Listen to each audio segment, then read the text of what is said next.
think it should be good.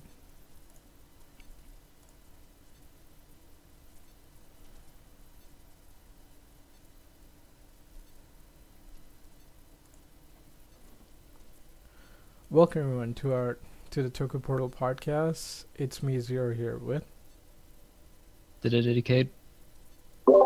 Drago. and today we're talking about Kamen Sentai GoRider. We originally had a lot more people than this, but life happens. Anyway, um, this is gonna be a slightly different episode than we normally do. Normally we go scene by scene. Not this time. This time we're just gonna, mostly because it's a character focused um, thing. So we're just gonna go mostly into the characters. All right. So why is my visualizer not working? Oh, right.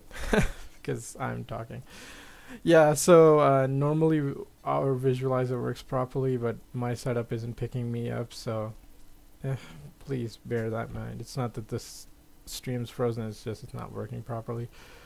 Um. Okay. So, in this special, or yeah, 3-part special, we have writers from Xaid, Agito, Blade, Gaim, and yeah, I think that's everyone, right? Like, Pretty Xaid. much. Sorry, yeah, pretty much. So have you guys seen those series yet? Yep, seen them all. I didn't watch Agito. Oh, okay. I guess that's sort of a spoilers, but yeah, he's not one. I mean, fair enough. Um, so what's your overall? Oh, sorry, I'm getting a little ahead of myself. So, what did you guys? No, no, no. Still getting ahead of myself. Um, yeah, I've seen. Well, not all of it. I saw Agito fully, Blade fully, Xaid currently watching it. As for Gaim kind of ticked me off, so I kind of dropped off like a third of the way through. But yeah, so like I know Kaido enough. Like he kind of went crazy apparently near the end, and then by the time I left, um, sorry, um, Yoko Minato was just showing up. Like she barely had any character. She was just kind of like a badass bodyguard type thing going on with her. So like I'm like, all right, nothing's much happening. So like out of all the writers, like I know the least about her sort of. But she was cool in this. But what are your guys' thoughts on this whole special as a whole? Well, as a whole, I think it's definitely one of the best that I've seen because, I mean, a lot of the Tysons have really good, like, emotional stuff and enemies, but this one had, like, a pretty good element of mystery and, like, hardcore plot twists, so, and the cameos were awesome, and I think each character was taken care of pretty well, so, yeah, it was awesome. Yeah, for me, I really like the reintroduction of Blade. Then I really like the reintroduction of both Kaito, Yoko, and Kiria. Also, I didn't know about Kino Kaoru because I have not seen Agito yet. I don't know why I kept that fight and Hibiki for the last three. But yeah, I've not seen that. I haven't seen Agito yet, so I don't really know about him much. But he was cool.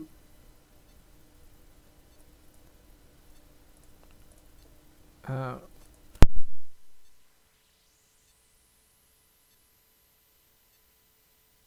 okay, sorry, I muted my mic.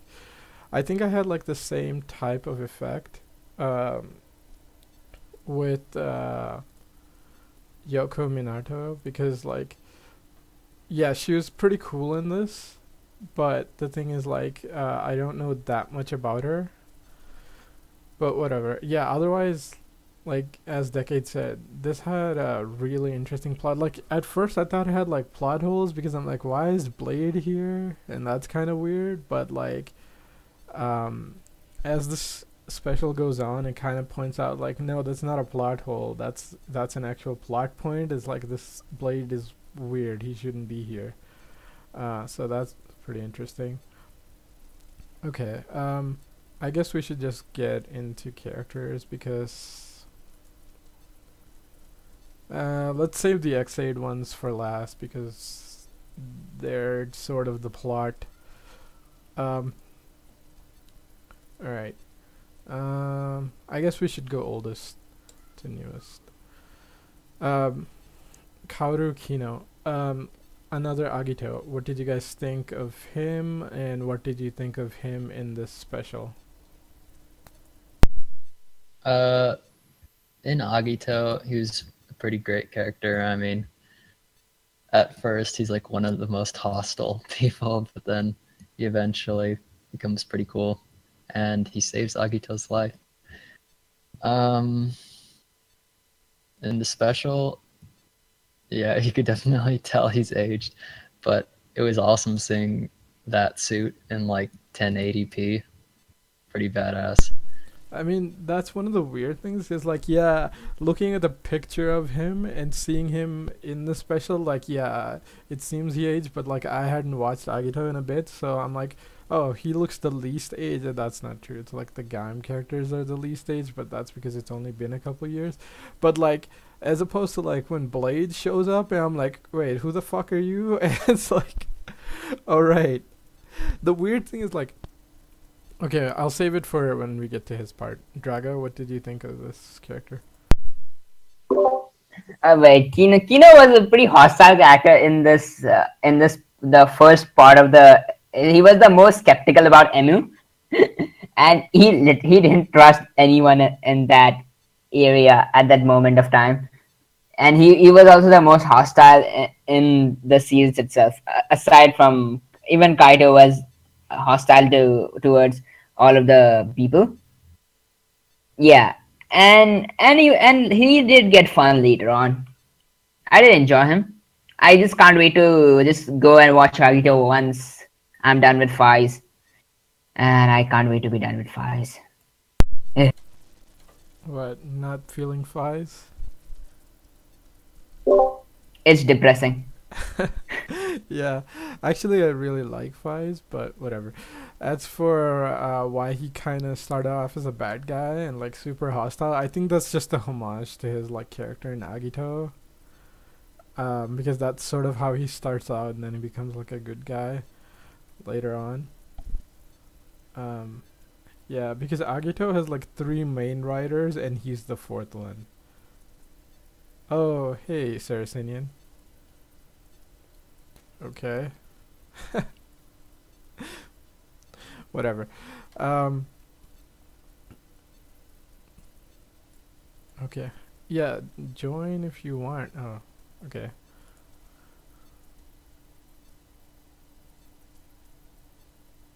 Uh, one moment, folks. We're kind of having a. Yeah, you can join if you want. Right. As for his suit, man, I freaking missed. That suit is like the greatest update to Rider One ever, and like when I saw it in Agito, I thought that. When I saw it now, I keep thinking that. The only thing that annoyed me is like the effect they put on like his punches and kicks.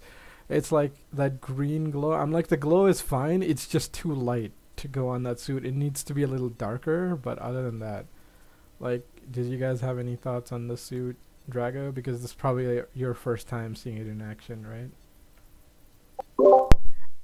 Yeah, I thought it gave me Shin vibes.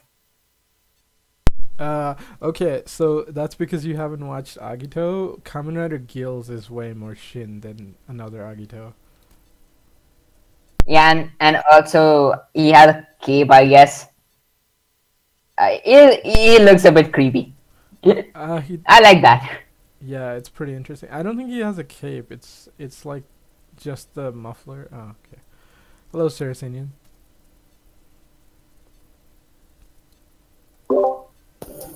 sorry, I had my mic mute. Hello, Sir Sinjin.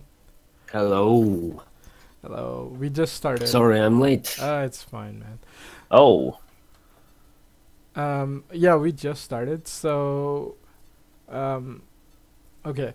I guess we just did the 2 questions. I'll ask you those, and then we can go normally. okay. So, this special Go Riders has. Myself now with Audacity. Oh, I mean you could start it, but we're I streaming couldn't right hear now. any. Hold on. Sure. You want us to Oh. count you down? Hmm. You want to do a countdown? Yeah, sure. Why not? Why not? I Do it record live. without. We do. Do I put? Do I record myself with Audacity? Yes. If you want. Okay. Also a general warning. My Discord so far has this weird problem where it sort of glitches out and disconnects for a minute or two, and it's so it cannot be solved other than kind of me disconnecting and connecting again. So periodically I may do that, but Yeah, that's fine. I mean, this kind of been a scattershot podcast anyway. I mean, this is streaming live right now, but there's nobody watching, so I don't think anybody cares that much about if you drop in and out.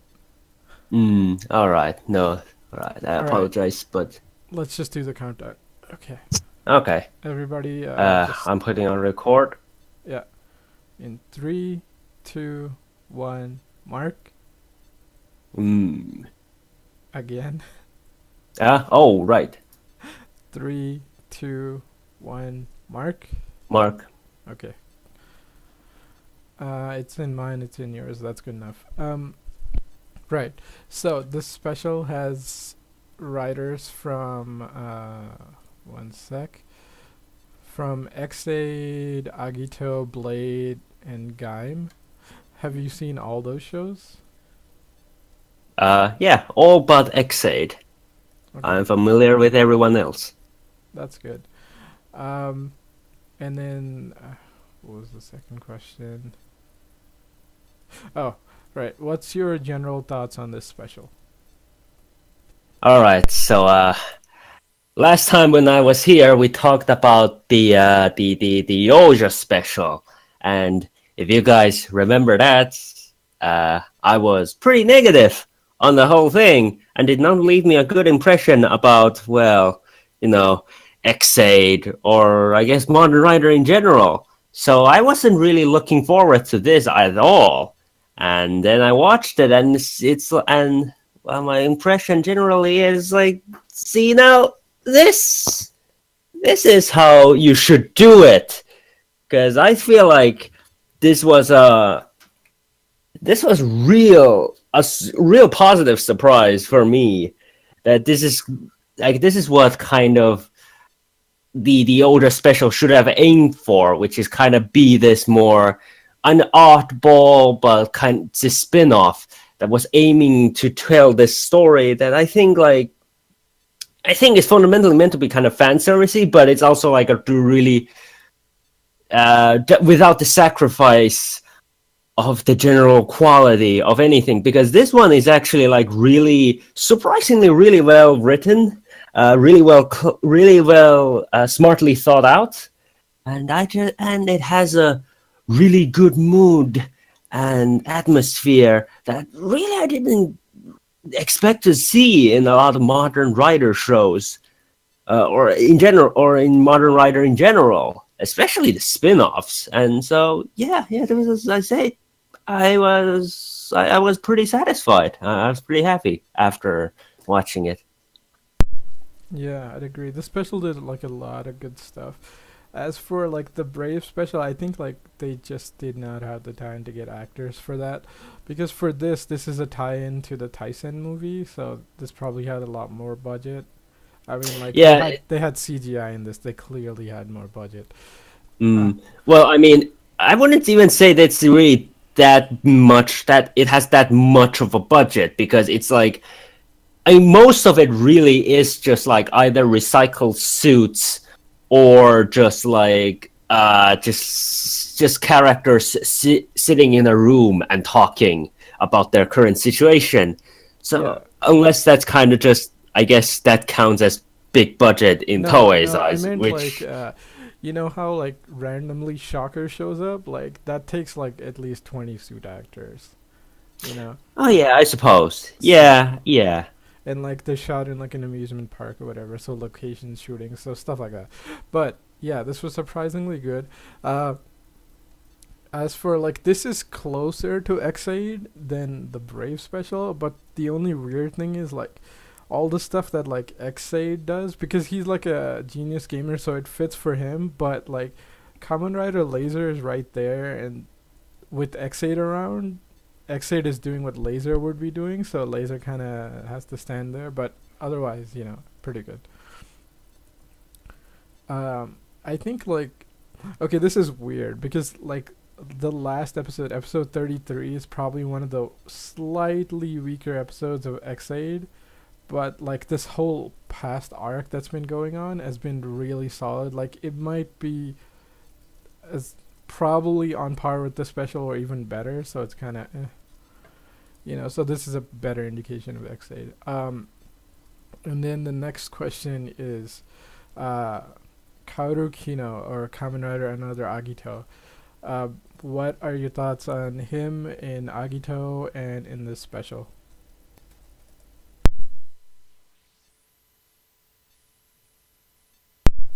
Saracenian.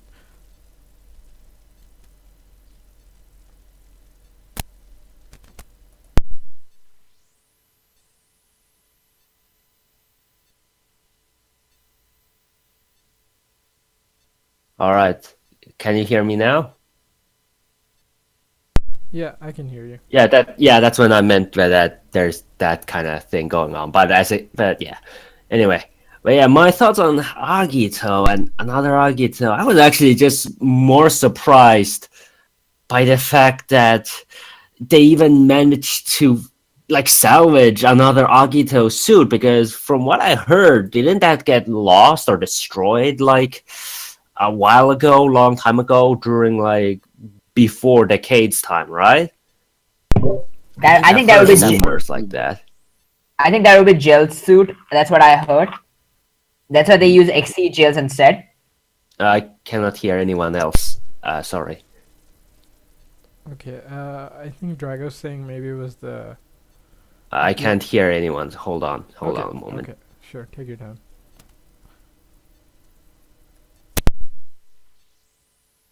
Huh. Now? Yes, now I can hear you. Drago, just repeat what you just said.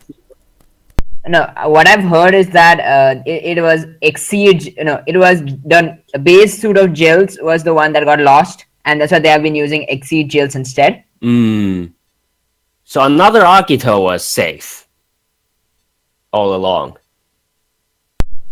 Okay.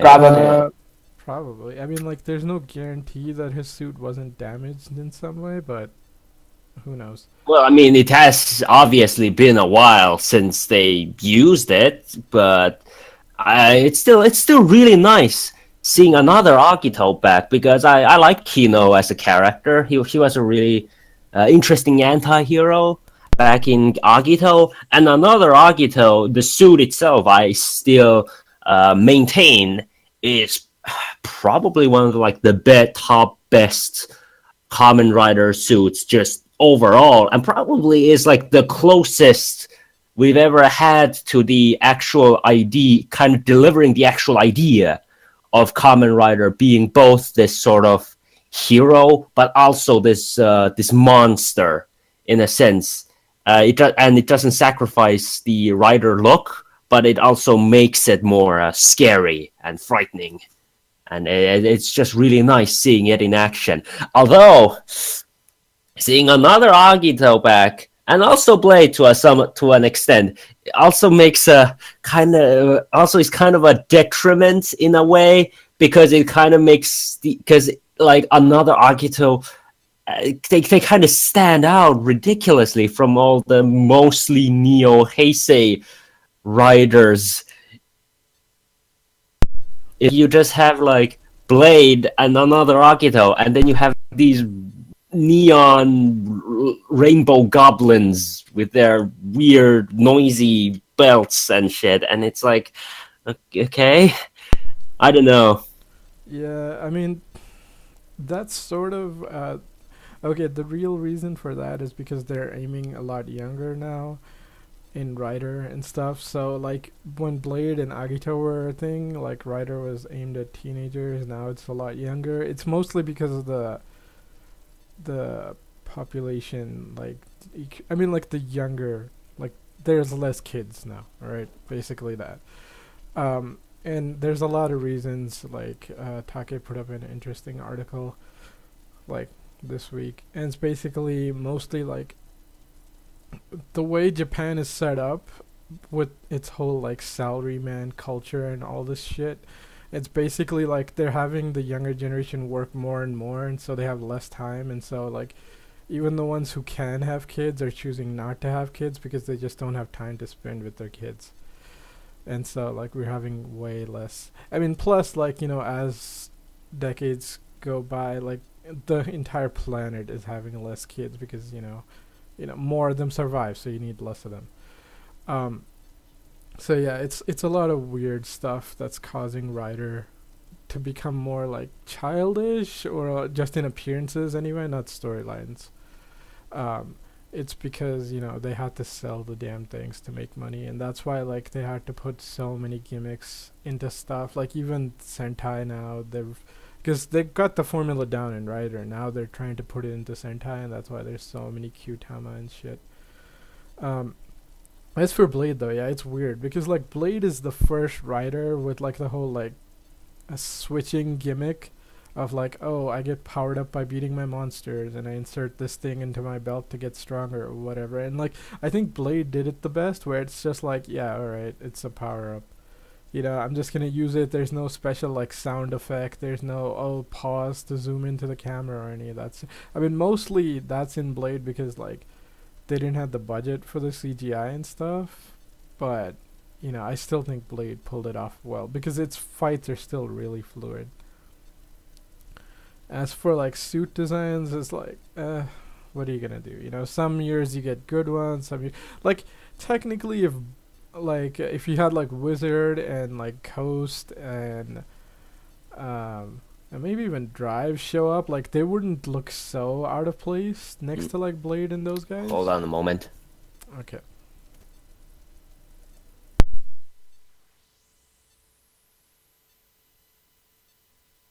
I think we should probably move on to the next character. Yeah, as soon as Saracen comes back. Hold on. I'm back. We are too much on a tangent. There's having more. There's been more problems on my end than I expected. This is really odd. But yeah, I was just gonna comment that it is really interesting because I remember that it really.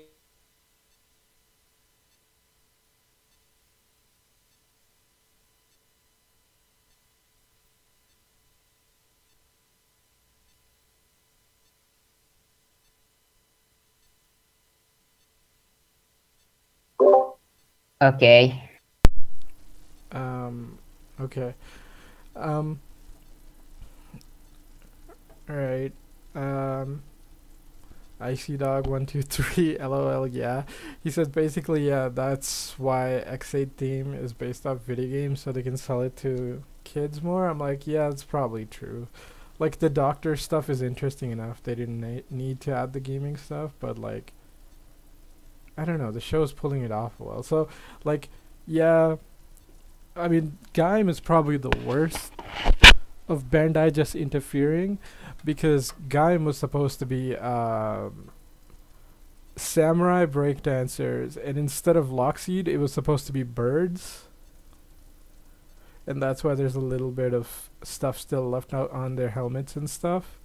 And like the undersuit, kind of. But yeah, it's weird. Alright. We'll wait for Saracenian to come back, and then, huh? What do you guys want to do? Blade now or Blade later? Because that's Let's do Blade at the end. okay. Can you hear me? Can you guys hear me now? Yeah, I can hear you. I was actually there but then it's like apparently just this thing didn't work. I apologize for all these weird technical problems. It's It's fine. really I can switch to my phone Discord if you guys want. If this is if this problem is continuing, this is just really annoying. I mean, it's fine for now, but if it's your choice. You could switch whenever. Yeah, I mean, on phone Discord, then I mean, usually on Kamen Cast, we kind of have this thing where we can where we also have like a backup recording thing to record the overall discussion audio, as well as us recording ourselves using Audacity. But I'm not sure if you guys have this setup. I mean, Same I setup. could do it with OBS, but like it'll be like in the middle of it. And Yeah, that would be very. Well, I apologize for no, all it's this. fine. Don't worry about it. Yeah, let's just keep going. Maybe it'll just Uh, sort itself out. Yeah, I would. But you were saying What, something. can I just? Yeah. Yeah, I was just gonna comment on the on I think it's pretty interesting when you mentioned how the changing demographic and how it skews younger with considering the sort of changing social landscape of Japan in general. I find it kind of interesting that it skews younger now. If that is true, because it's like, well, there is less kids. You would think they would do the opposite instead. I think that's why like they created Amazons. But then again, I am also not a Japanese businessman who is also in the boardroom of Toei Bandai. So Yeah. I don't really know what the logic is. I probably never really want to know, considering all the things we see. But hey, whatever. But hey, Blade and Agito, nice to see them back. Yeah, that's all from me. Okay. I think what happened is like, yeah, you're right. Japan like boardrooms are super old Hold school on, and I corporate. cannot hear anyone anymore. Okay. Reconnect. Okay, let's connect. Let's do it later. Now let's talk about the Baron and Marika now. Sure. So, Kaito Kuman. Okay, what did you think of him in Gaim, and what did you think of him in the special?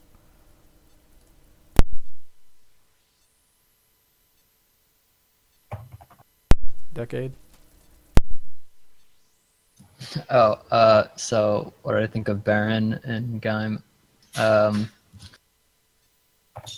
yeah, I mean, towards the end, he was kind of just there, but then I don't know. I kind of feel like I'd spoil too much. But yeah, overall, he's a pretty good rival. I guess that's one way of putting it. Even though he ultimately fails in the end, he still had a pretty interesting perspective. In the special, it was kind of interesting seeing him just be like totally jaded since he was dead. And for Yoko to kind of be the one to snap him out of it. Those are my thoughts. With with at least with Baron and Marika were like really good in this special. Only I feel that Baron should have lightened up a bit sooner. I feel, at least what we saw at the end with his character, or maybe it's just me. Uh, also that it was pretty cool watching Kaito and Marika back in this special. In Gaim, he was one of my favorite characters. Not the favorite, but I like Ryujin much better than him. At least by the end, he couldn't accomplish his goals with humanity, but Kurta made another entire species or whatever. ending of Gaim. With at least, and Marika was a good supporting character in this special as well. It helped to bounce off all the negativity that Kaito was giving off in the special. They played each other well.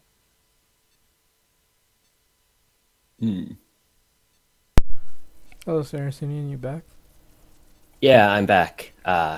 Apparently I couldn't hear you guys when after I finished talking about another Agito, but yeah, now I'm back now, and yeah, about Kaito. So I have to say, I have to admit, I was never really a big fan of Kaito and Yoko either, but Kaito I always really kind of despised in terms of how he was written in Gaim, because the guy has like absolutely no consistency whatsoever, and is also just like every sort of edgelord Urabuchi character and just edgelord seinen character ever.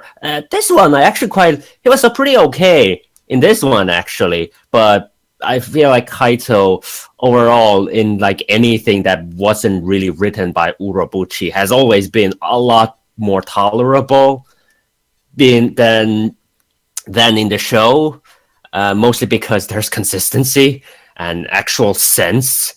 Like it actually makes sense for him to kind of act the way he does. And in this special, yeah, I was actually pretty fine with him. Even Yoko actually, who was really just kind of boring, bordering on really, let's just say questionable by the end of like Gaim. Even then, here it's a lot better here too.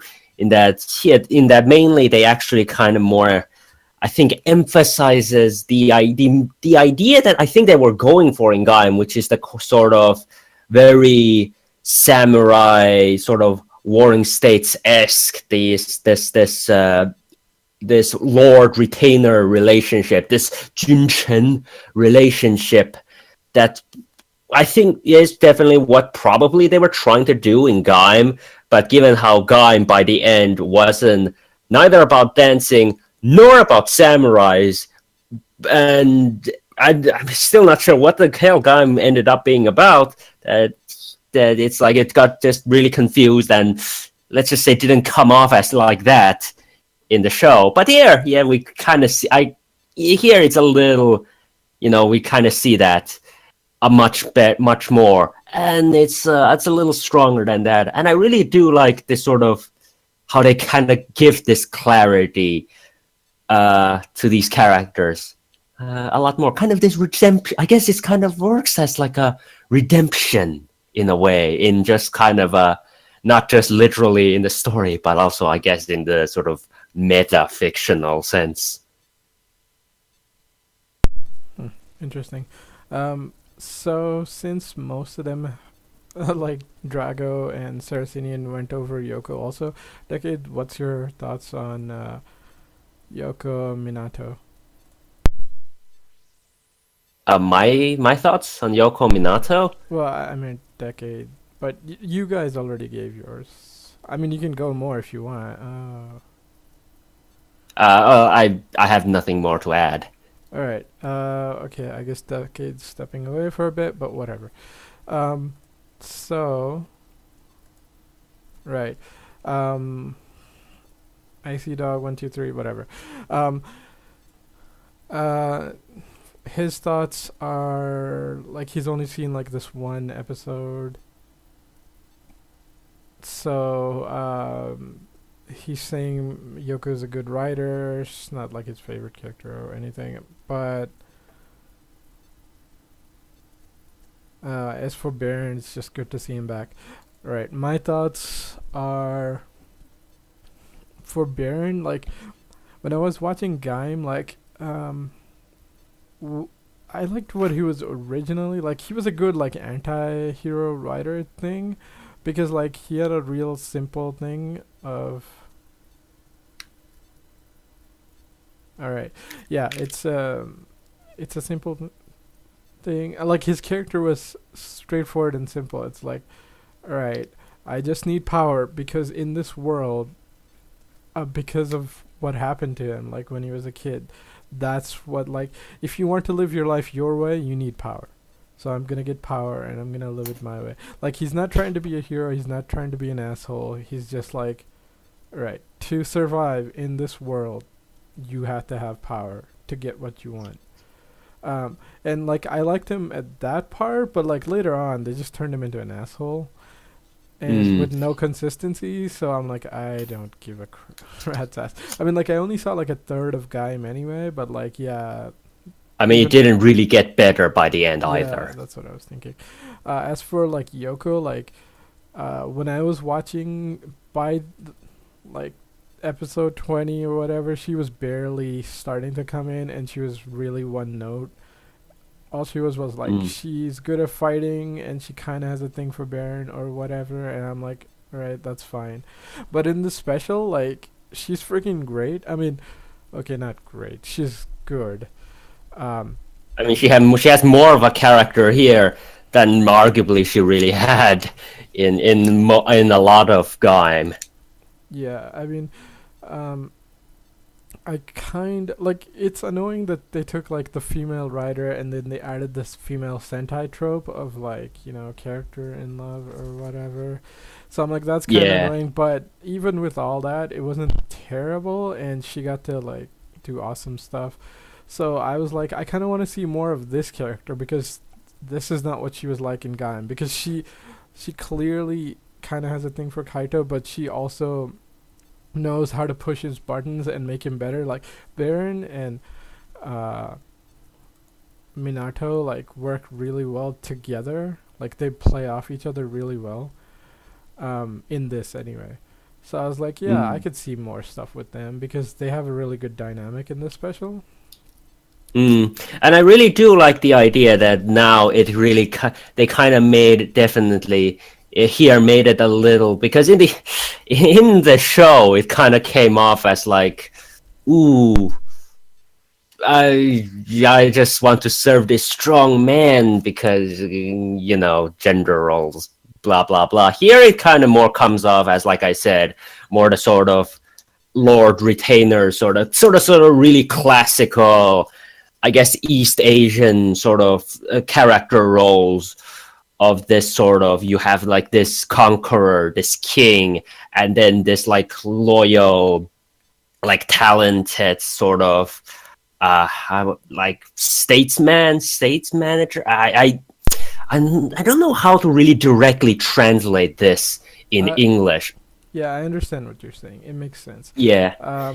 Because in here, even Minato in this story is like when she realizes that like Kaito isn't really gonna do anything anymore. She's like, well, you're not gonna do shit anymore, and I already technically you are dead. So I already saw what your thing is to the end. So bye. I'm gonna do my own thing now, I guess. That was great because I'm like, yeah, I served my role. Like, look, I saw your rise and whatever, and I was stood by your side, but it's like, you died, bro. Like, I can do whatever I want now. So I'm like, that's actually really well done. Yeah. Shit, I had something else, but whatever. So we're leaving Blade till the end. Okay, time for Kirya Kujo. So what did you guys think of him in X8, and what did you think of him in the special?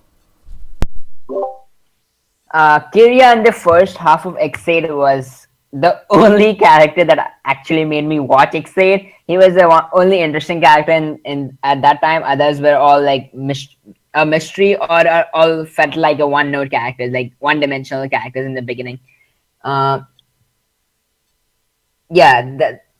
Kirya was the one thing that was, Kirya and the Gem were the only two of the things that are actually keeping me going towards like where the sea is heading. I didn't have much hopes for it after Ghost. And then glad I stuck around. But Kirya was one that time was great, and he was the only guy who was moving the plot forward.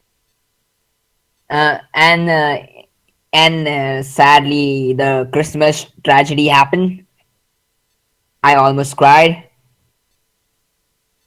And yeah, he was that was a sad episode. And later on, in GoRider at least, he appeared and he technically didn't do much. I was slightly disappointed. I did like his entrance though. Yeah, I mean, he gets to have like a pretty badass moment in Heisei Generations, but for Go Rider, yeah, like he didn't get to do much because like Emu was doing sort of the stuff he would do. But Saracenian, what did you think of it?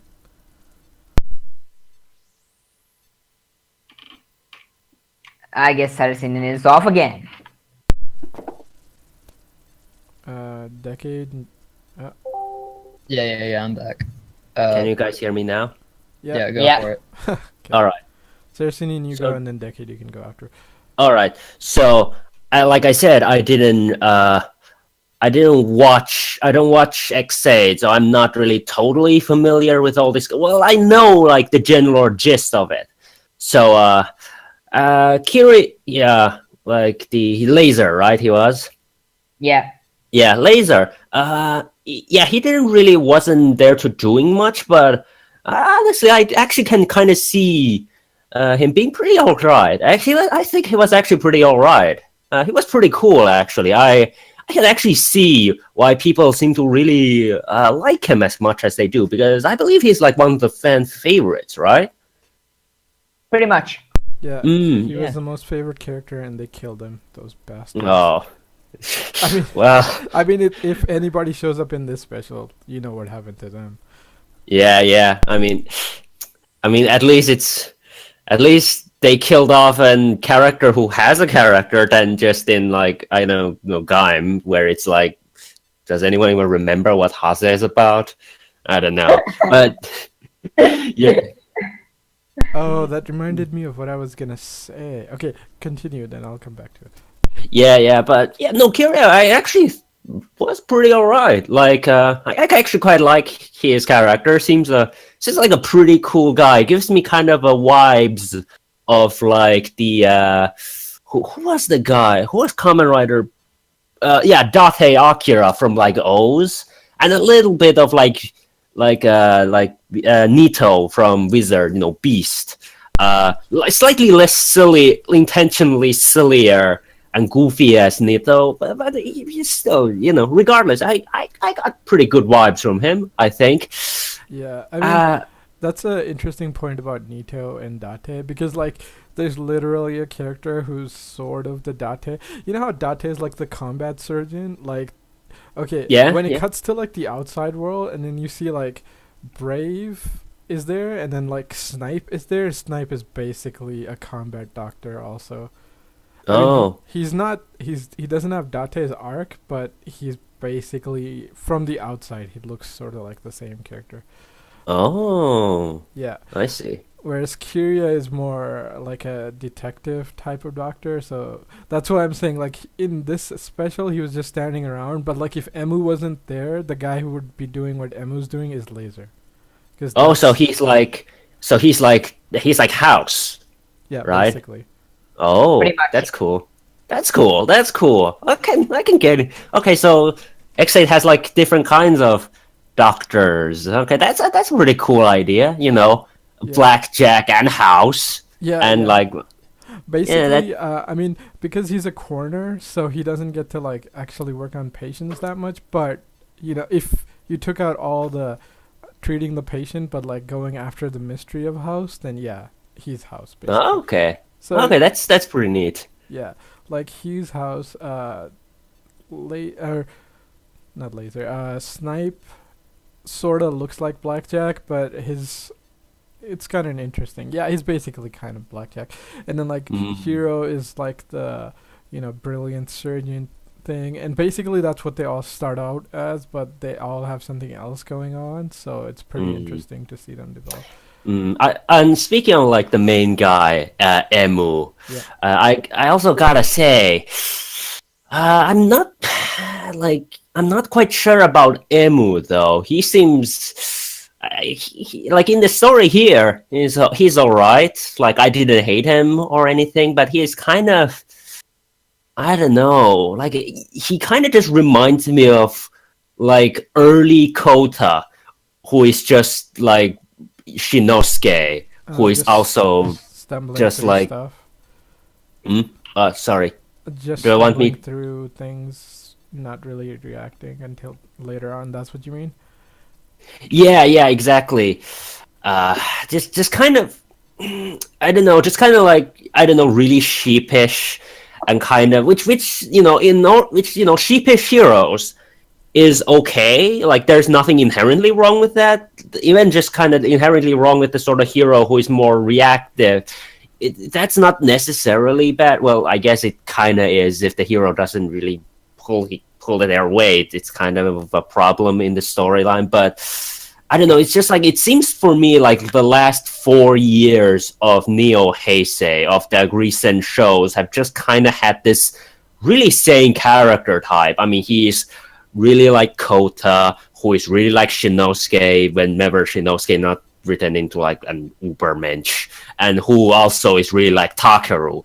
But although Takeru also later on became like Steven Universe by the end, but yeah, but yeah, Yeah, it pretty much. But the thing is, like, how do I put this? Basically, like, Emu in the show, like in this special, yeah, he's a little more nice guy. But like in the show, he's more like Takeru, where it's like he really cares about like saving people.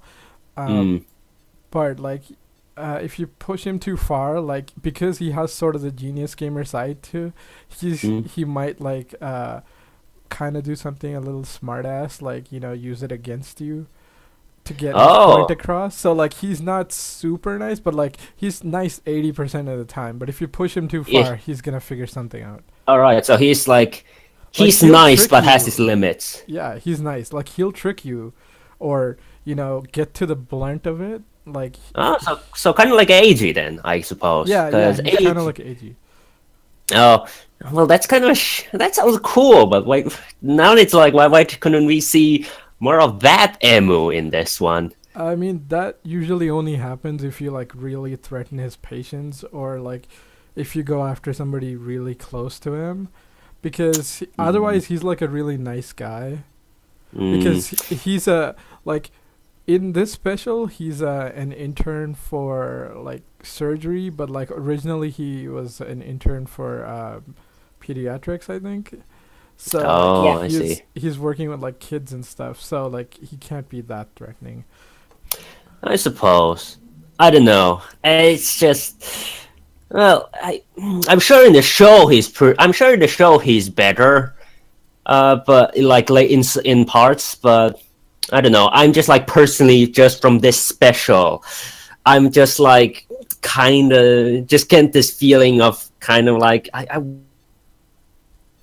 with other types of Kamen Rider nowadays now than before, because I mean it's kind of weird too, because like I mentioned how like Blade and another Akira kind of stand on. It's really weird because it's like I still remember how back in the day, with like the with Blade himself, with Kenzaki, like he was considered a little bland and boring back in the day, and kind of how we would think a Neo Heisei rider now would be like. But now Yeah. it's kind of turned around where he's now a pretty like a darling among the fandom, I think.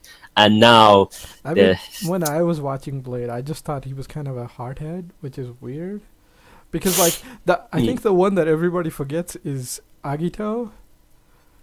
yeah, Yeah, I don't know. I feel like people do. I feel like Agito.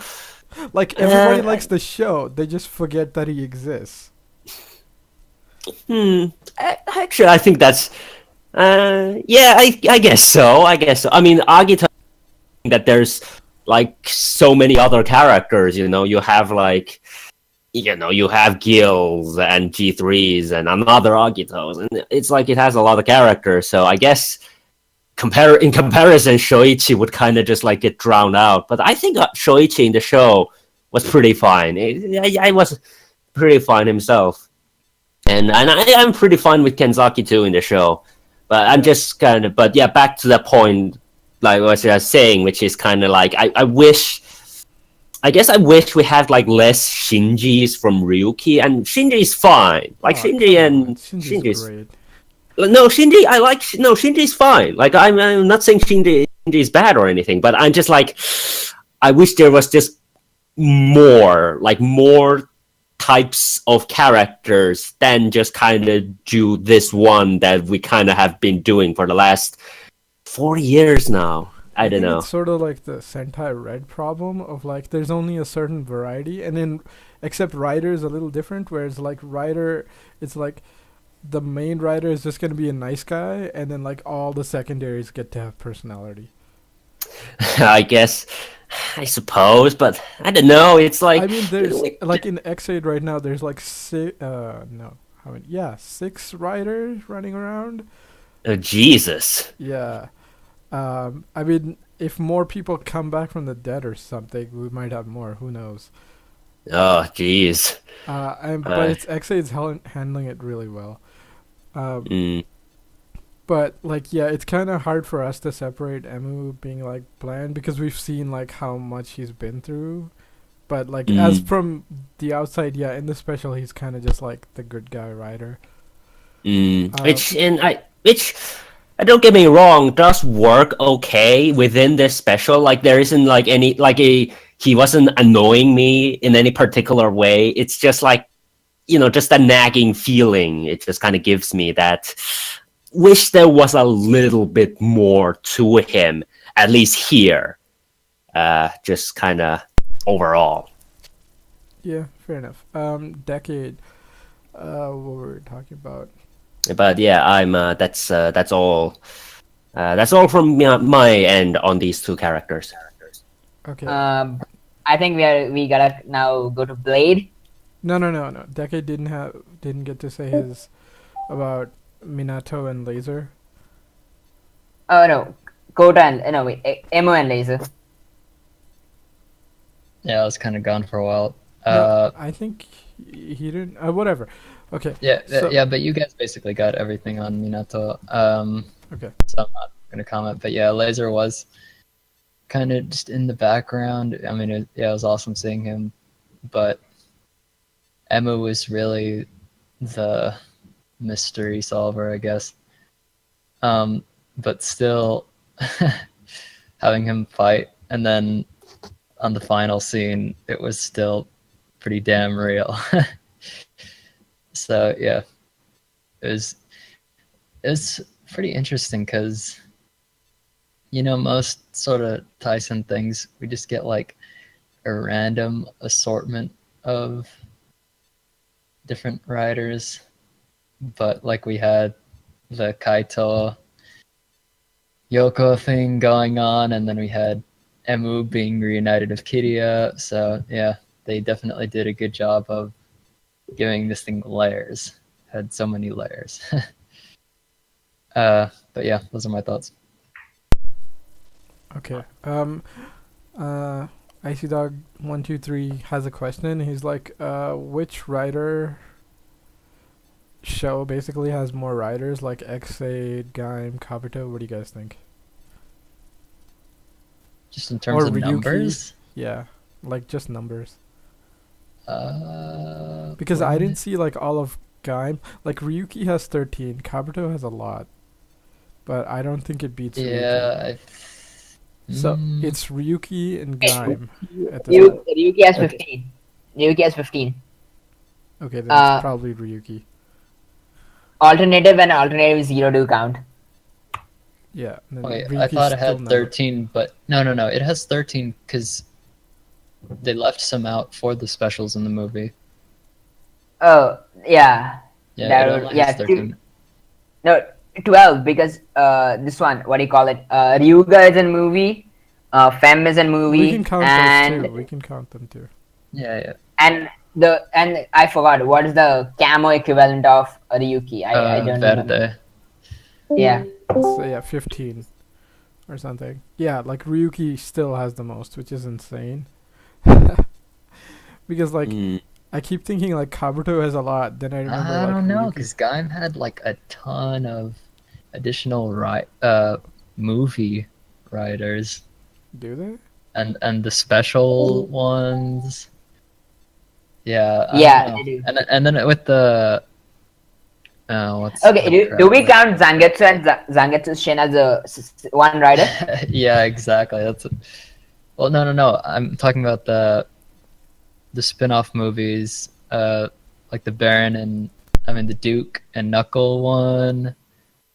Like, yeah, Gaim. I definitely think Gaim has the most Yeah. because of So the movie stuff. probably Gaim because of modern marketing tactics. I mean, Yes. if you Yeah, also count all the foot soldiers, foot extended. soldier riders, yes, Gaim has the most.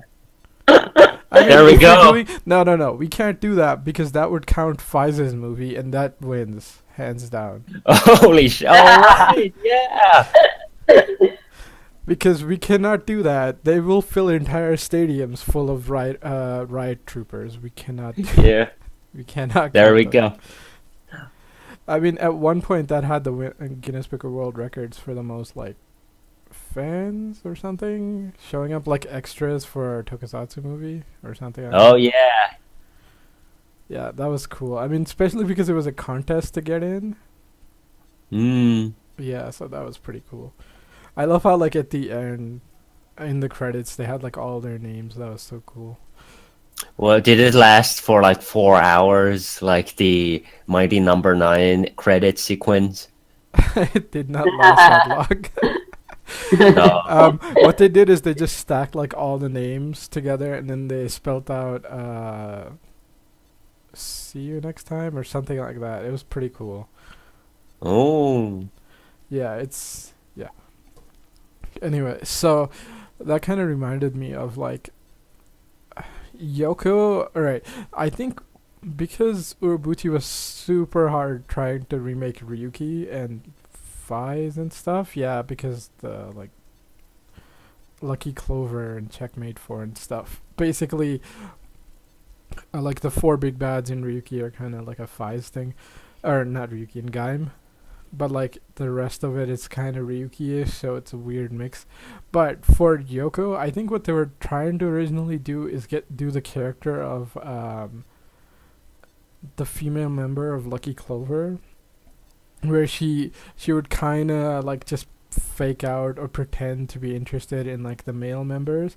But the thing is like that's not what she was really doing, because most of her plays were just power plays. Right, like she wasn't actually falling for people. I mean, there was like that Takumi thing at the end, but that was different because she kind of saw herself in Takumi, whereas like, like I was this orphanok who was basically like suicidal, that she turned out to be an orphanok, and then it had the same problem of Takumi. Is like, what do I do, right? Like, do I live as a human or do I just die or what? And then like later on, like her answer was no, I'm just gonna live as an orphanok, and Takumi's thing was no, I'm just gonna live as a human. And so she had like a lot of character in Faiz, except Yoko was like the bare minimum of just copying her actions without understanding what her character was, and so she didn't come off anywhere near as good of a character. As for like yeah, go ahead, Dragon.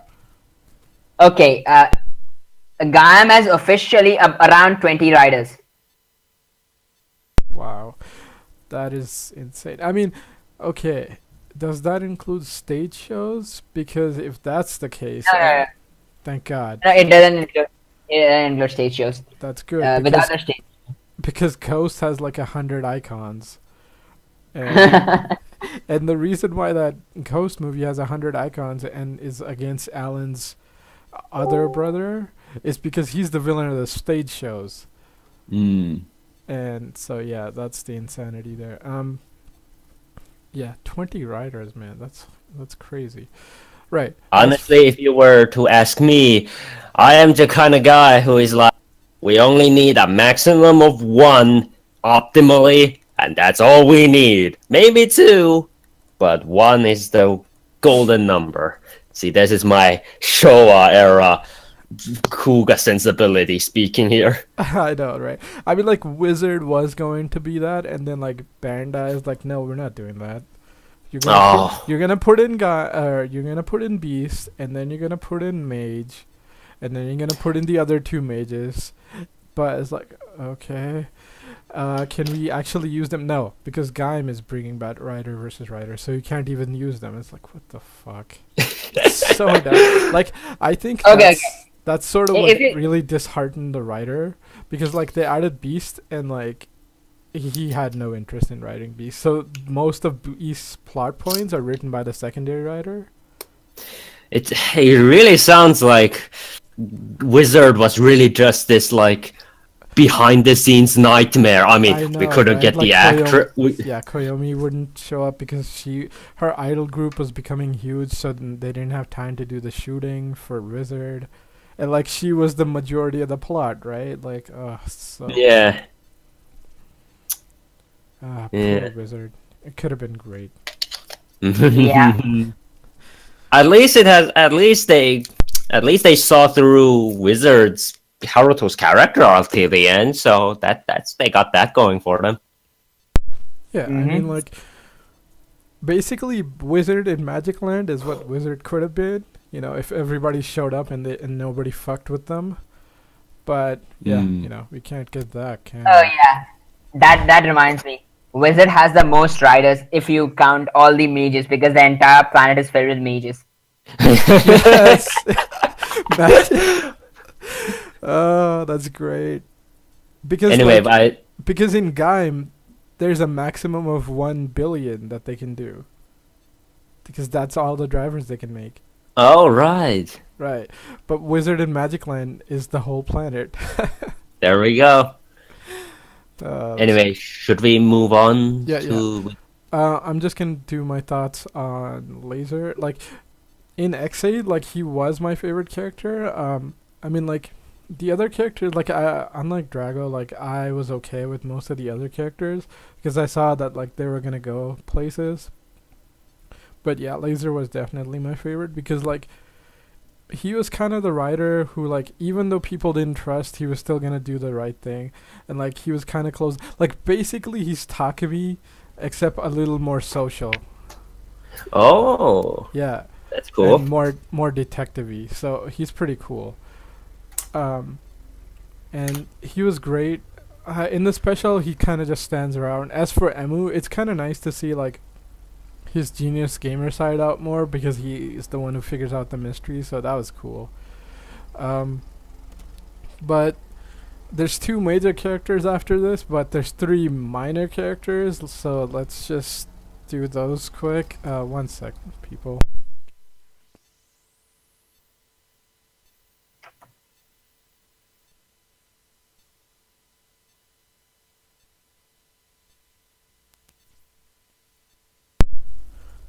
Yeah, sorry. A lot of noise outside. So, Brave, Snipe, and Poppy show up in this special, but like they don't get to do a lot.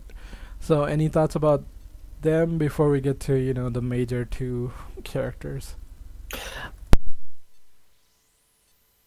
I thought- Not for me. I And- liked Poppy and Hero at the end though. That was a really good scene. I didn't care about them in this special at all. I really liked how how they showed up in at the end of episode 2 though, where it's kind of like the escalation of the conflict, like they give out context, like okay, like yeah, we know what's going on within this world with the dead, but then we see what the outside world is going on, and it's like oh shit, it's like okay, I thought that was pretty cool. And I think they did their purpose of like, oh no, what is going on? But otherwise, yeah, they're just like there as background characters, so nothing really special. Yeah, that's pretty true. Yeah, they were kind of just there. I mean, like that last scene was great. The one interesting thing was like because Poppy is basically an RPG character. I love how like she just shows up and just like smacks Emu around for like disturbing her programming. That was great. Plus, she's also basically because she's an AI character in the show. She's also in the game world in the RPG settings. She's basically a tea serving doll, like the little robotic things. So an interesting story about those is like when the Japanese first encountered like European traders and stuff, and like one of the first things that they like imported was clocks, and it was like, why is that? Because like the mechanical ingenuity, and so they tried to replicate that. And what they replicated after they figured out how like they work in all the mechanisms is they made the tea serving robots, like the little robotic ones. So yeah, Japanese history is kind of interesting, like how much they love robotics and stuff. Like it goes back a couple hundred years. So they just reverse engineered these clocks, and then they made like these little tea serving robot things, and so that's kind of a nice reference. But anything else, or should we keep going? I think we should keep going. Okay. You guys want to do Kenzaki or Dan next? Kenzaki, Dan, I don't know. Should we do just one? Should we just mingle them both? Sure. Because Okay, Saracenian, you decide because you haven't watched X. I think let's do Dan. Well, actually, let me think. Well, yeah, let's do Dan first. Or yeah, Dan Kuroto.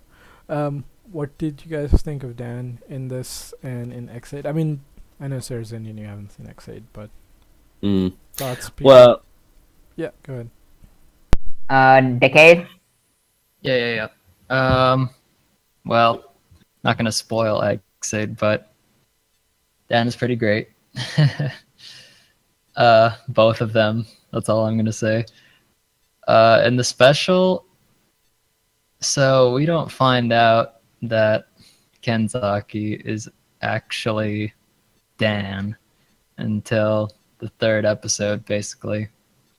So rewatching the special and seeing like Blade fight and stuff, and even like the the deep speeches that he's giving to Emma and stuff, it's so creepy, but it's so good because it's freaking Dan fighting as what the heck. Well, that's one of those things, like if you see the Snipe special or if you see like early X8, you gotta remember like Dan was like right there helping them, quote unquote. So like he's been playing the long game, so yeah, he can do this type of shit too. Dan is all about the long games. Seriously, like yeah. Okay. How many backup plans he must have by now? I mean, I think we've seen like all of them, like every single contingency you would think he would have. We've seen them either in the show or in the special. So yeah. I think he has more. But yeah, at least with Dan is one of the few interesting characters in X8, and in this special he was a pretty good welcome. They used the Dan that appears later in the show, that right before the Doom he died as that. They used that Dan, which was the Dan, the Crazy Pants Man Dan, which was it for new people. I feel that it is gonna be like a very stereotypical villain, but at least for the people who have seen X8, it is much more fun for us. Do I go on? Yeah. You can go. Yeah. Well, being the newbie, who doesn't know really much about Dan. Well, actually, I do know that he's also one of the more popular characters in X8, right? I'm guessing from how he is the meme lord. We all know him. Yeah. I from what I gather, he's kind of like the sort of the big bastard troll character of this series, right? Yeah.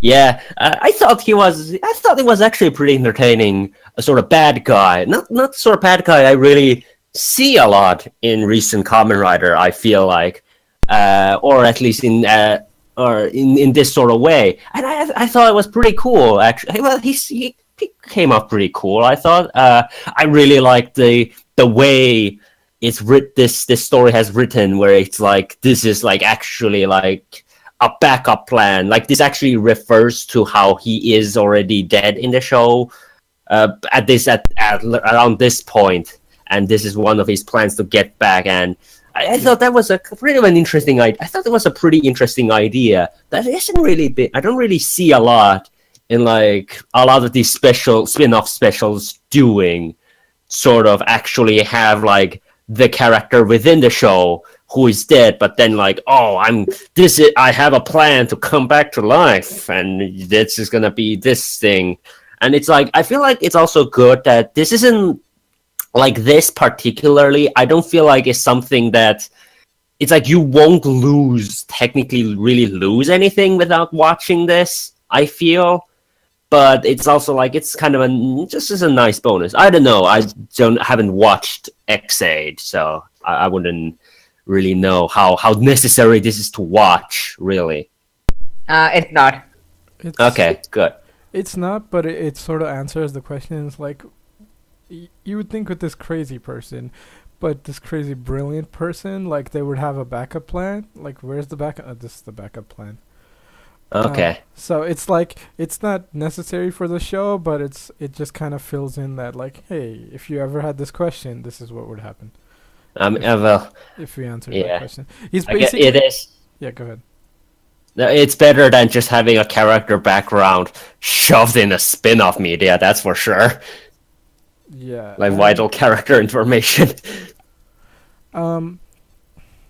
Weirdly enough, like X8's been doing like there's a plot point from Heisei Generations that gets brought up in the show, but the thing is like everything you see in Heisei Generations and more gets explained in the show, so like you don't really have to watch Heisei Generations for that info. As for like Snipe special, like Brave special, you basically don't have to watch that piece of crap unless it's like unless you want to know the Foundation X is back, but I'm like, whatever, they could have just shown up in the movie, there was no need. As for Snipe's thing, like it's important, but not like so much that like without it you don't understand his character, because the way he acts, you kind of get like he's been through some shit and that's what shaped him. So like they've done an okay job. Like the special helps, like his special definitely helps, but without it doesn't take away like a huge amount. I'm gonna take your word for it, because again, I haven't been watching the show. Yeah, You should. Well, I don't know if it says. I feel if Wait. it has a solid. yeah, go ahead. Yeah, he's disconnected. Okay. Okay. All right. What I was gonna say is the interesting thing about Hello.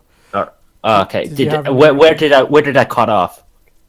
The interesting thing about I don't know, you're talking about I was asking you that you should watch X8, and then you said maybe.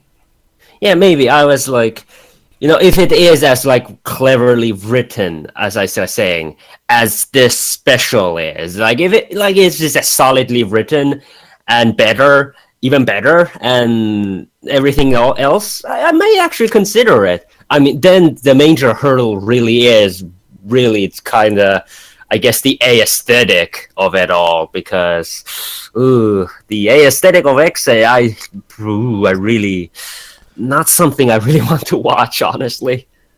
That sucks. I mean, like personally, I really like if you took away the eyes, I really like X8's aesthetic, because it kind of goes back to like the more slimmed down Rider aesthetic. I mean, there are ways you can make this aesthetic work. That's true, but it's like for however, it's like, I don't know, this show, like whatever like solutions there would have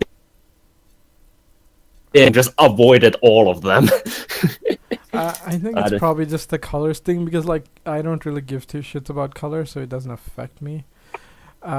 As for like the other suits, like yeah, the other suits are better than the base suits.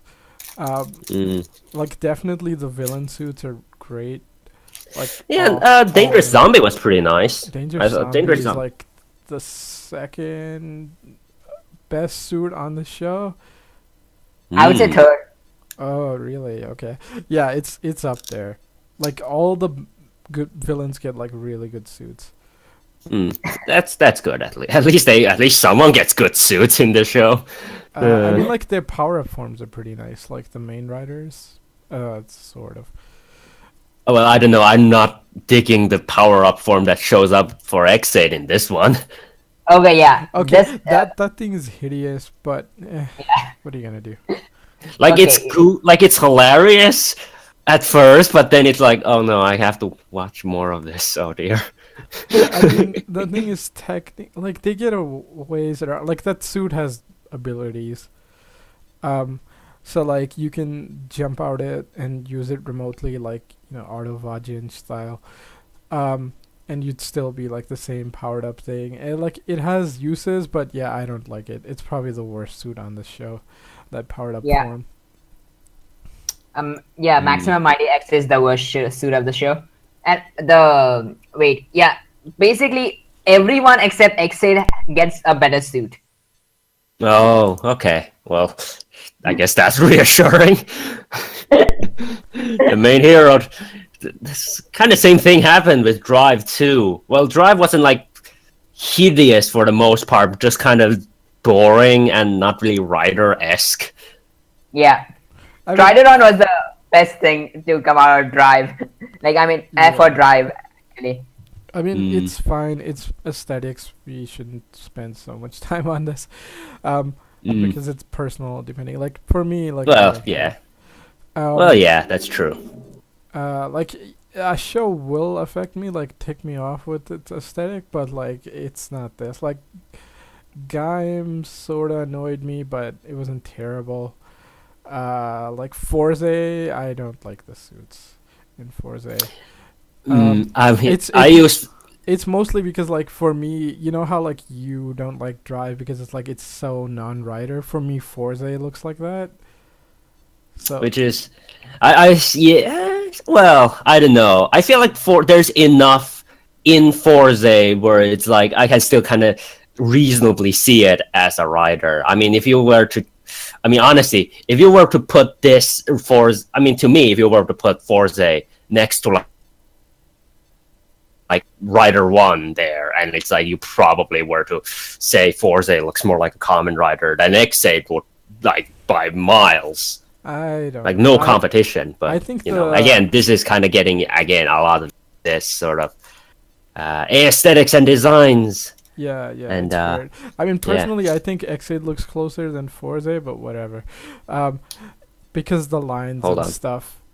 Who cares? It's aesthetics. I think my biggest problem with Forze is like high school. It's like, god damn it, just set it in college. There's so many Rider stories set in college. Like the original Rider is a college student. Like, come on, man. Well, technically a grad student, yeah, fine, but okay, like V3X. Well, not I think we should move on from to the.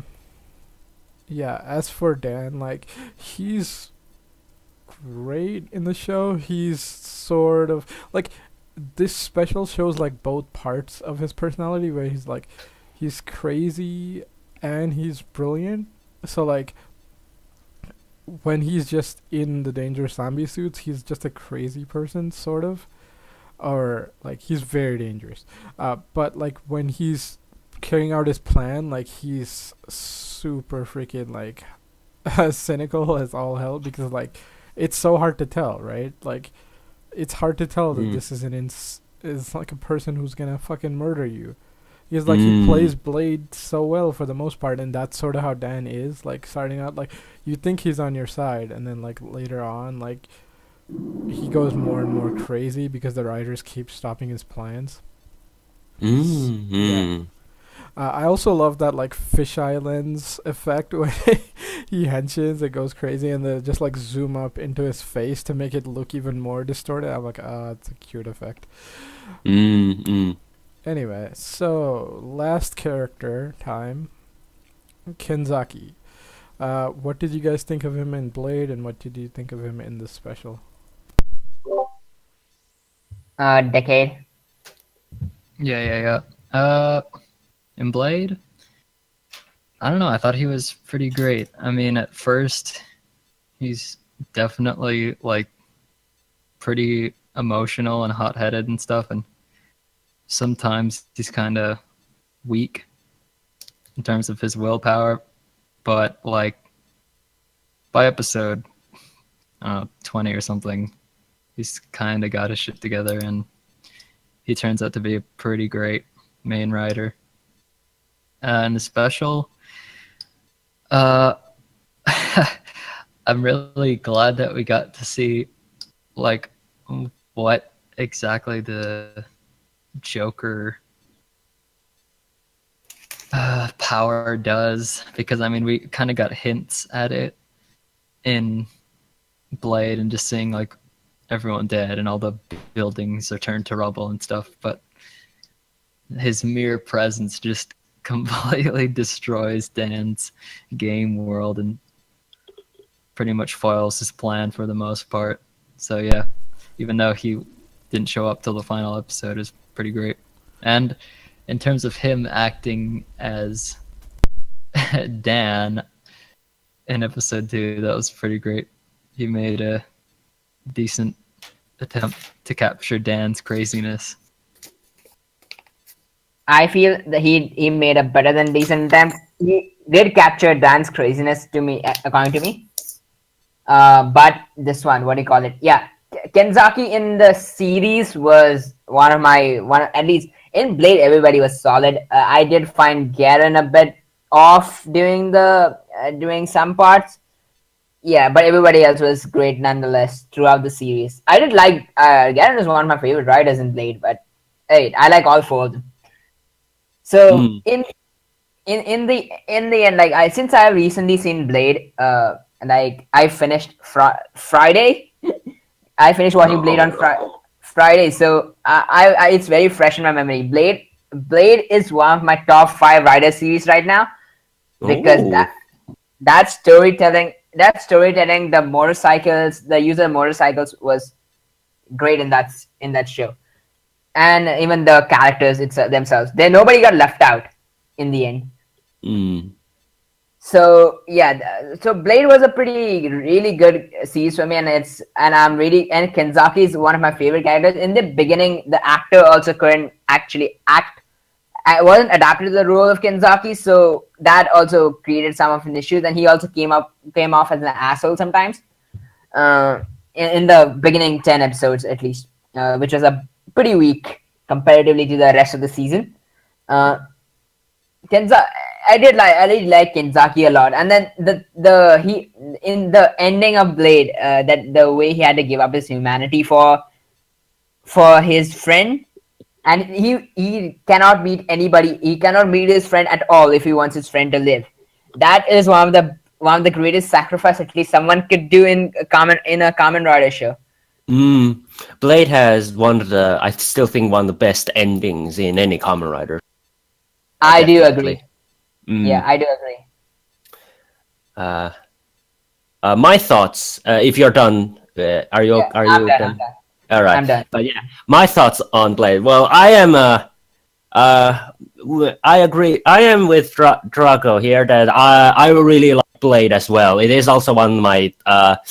I wouldn't. Well, yeah, I'd say like are among my top favorite writer shows, and I really like all the characters. The story's really nice. I even like the first quarter, which is kind of like what people usually say is the more rougher part of Blade. I even really dig that a lot, and yeah, seeing Genzaki back here is just really, really great for me. Just kind of seeing the and the parts at the beginning where of course, now we know that he was actually Dan all along. But when we first showed up and how he kind of acted in episode 1 and the first half of episode 2, I really liked how you get the sense that he is like a veteran who has kind of seen this kind of like writer versus writer conflict before, and he is really like playing as a mediator, playing kind of, he playing kind of like seeing the both sides for what they're saying, and kind of, but still sympathizing with Emu's situation of being like this one guy trying to keep all this together, like being the heart of the team, I suppose. And I really like that, and it's done very sort of subtly too. Like, you don't see, like, none of them really, like, like, he doesn't say outright that, oh yeah, I used to have this situation thrust upon me as well. No, it's all like within just the acting and just like the sort of how the story is told, and I really like that. It's kind of the sort of thing that I never really expected to see, especially in this special. And I was really glad. I was really happy with his portrayal. And when Genzaki proper finally shows up at the finale, like, of course, I really liked his entrance. Like, really would like how he was, like, he is kind of, shot in the shadows. He kind of, how he like opens the doors with all his like weird undead powers. Like, there's something about him that's kind of a little inhuman, like unearthly, because he isn't technically human anymore, and I really like that. And okay, this part gets into the sort of the story, like the final twists and turns of the special. Which is it all right if I talk about that? Yeah, go ahead. Go ahead. I cannot hear anyone. Hold on. Okay.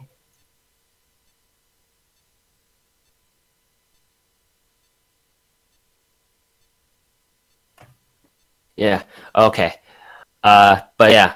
So the with the story, the final twist of like Genzaki, just the episode where in the entire part where Genzaki confronts Dan, where all of them finally confront Dan and reveal all this thing, was probably, honestly, one of the most mind-blowing things I've ever seen in Rider, because just how genuinely brilliant it's all been constructed, how genuinely well thought out this all is. Like he, like, not just like, oh, I appeared because I sensed the presence of undead, like even just imitation undead, like in this vague location, and I showed up here. Not just that, but just like the way, just the line when he fought, when the way he destroyed Dan's world, how it got destroyed at the end, was just so brilliant and so clever. It's like, it was just like me. I was just like jaw, like on the floor right there, because it's like they, like, whoever wrote this, it's like they not only, they clearly know what they're doing, but they play with the mythology of the shows they're from. They play with, like, just all of them overall play into their characters and their interactions, and how they relate to each other and relate to the situation going on. And the twist, just how, like, I am the undead, but I am also the Joker, therefore this world will die because I am the only Joker here. Just everything, I feel like, in this special is so well constructed, so well thought out, that it was just really great. And I'm so glad that they got Genzaki here to do that, because this definitely is a story that's like it's really written for these characters specifically. Like, it isn't really like Hero Tyson, where it's like, okay, these are the only guys we got going here right now, so I guess they have to just work together now. No, they actually, like, this writer actually thought things through. This is the characters we have.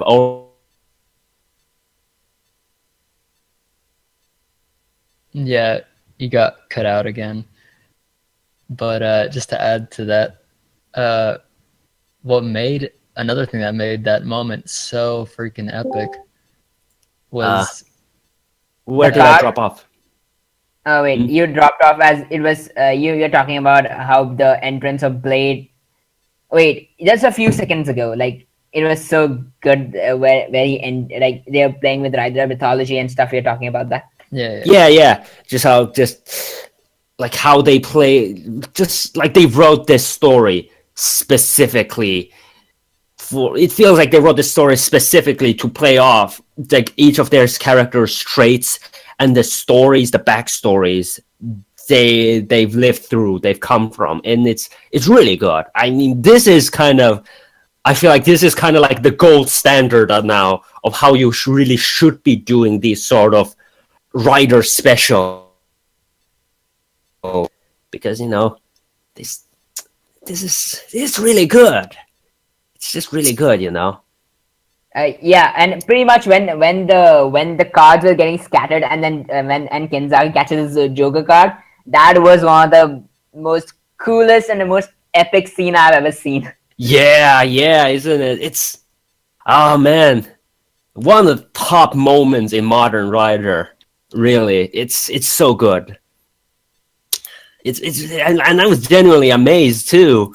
Like I didn't expect anything out of these. It's just like, oh, okay, sent Go Rangers and Kamen Rider, also starring another Akito and Blade, which is like, okay, well, I like another Akito and Blade, but now I watched it and it's like, oh my god, oh, Yeah, oh, especially Pretty because right before that moment, you have Dan like creeping around, giving his monologue, saying, "Oh yes, I'm feeding off your despair to fuel my rebirth, and there's nothing you can do about it." And then boom, actually, I'm a Joker, bitch. yeah, It and was that even so that good. too, like how the way his plan just unravels, how it failed. Even that too plays into like his own like Dan's character. He's kind of hubris, his ego. He let his arrogance get the best of him, and he didn't realize that. Oh shit! If I imitate this guy, if I just reveal all these secrets and everything, that's my doom. Like this, it invites these sequence of events to happen, and it's just really good. It's really well made. Really good conclusion, I think.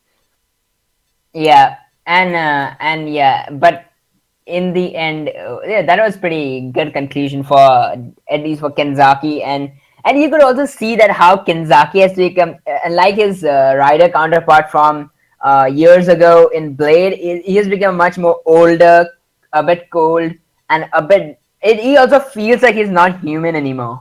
Yeah, definitely. Even just the way he acts, just everything.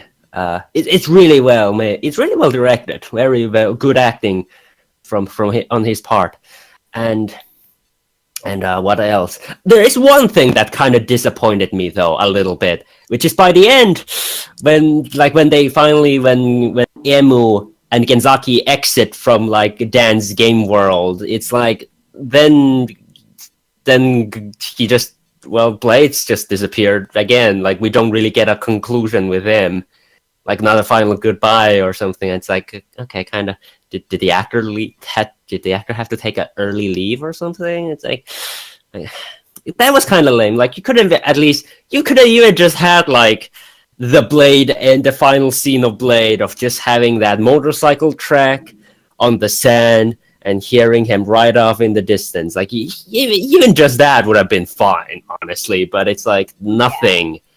And okay, well, Yeah, at that least everything else is so good that fine, whatever.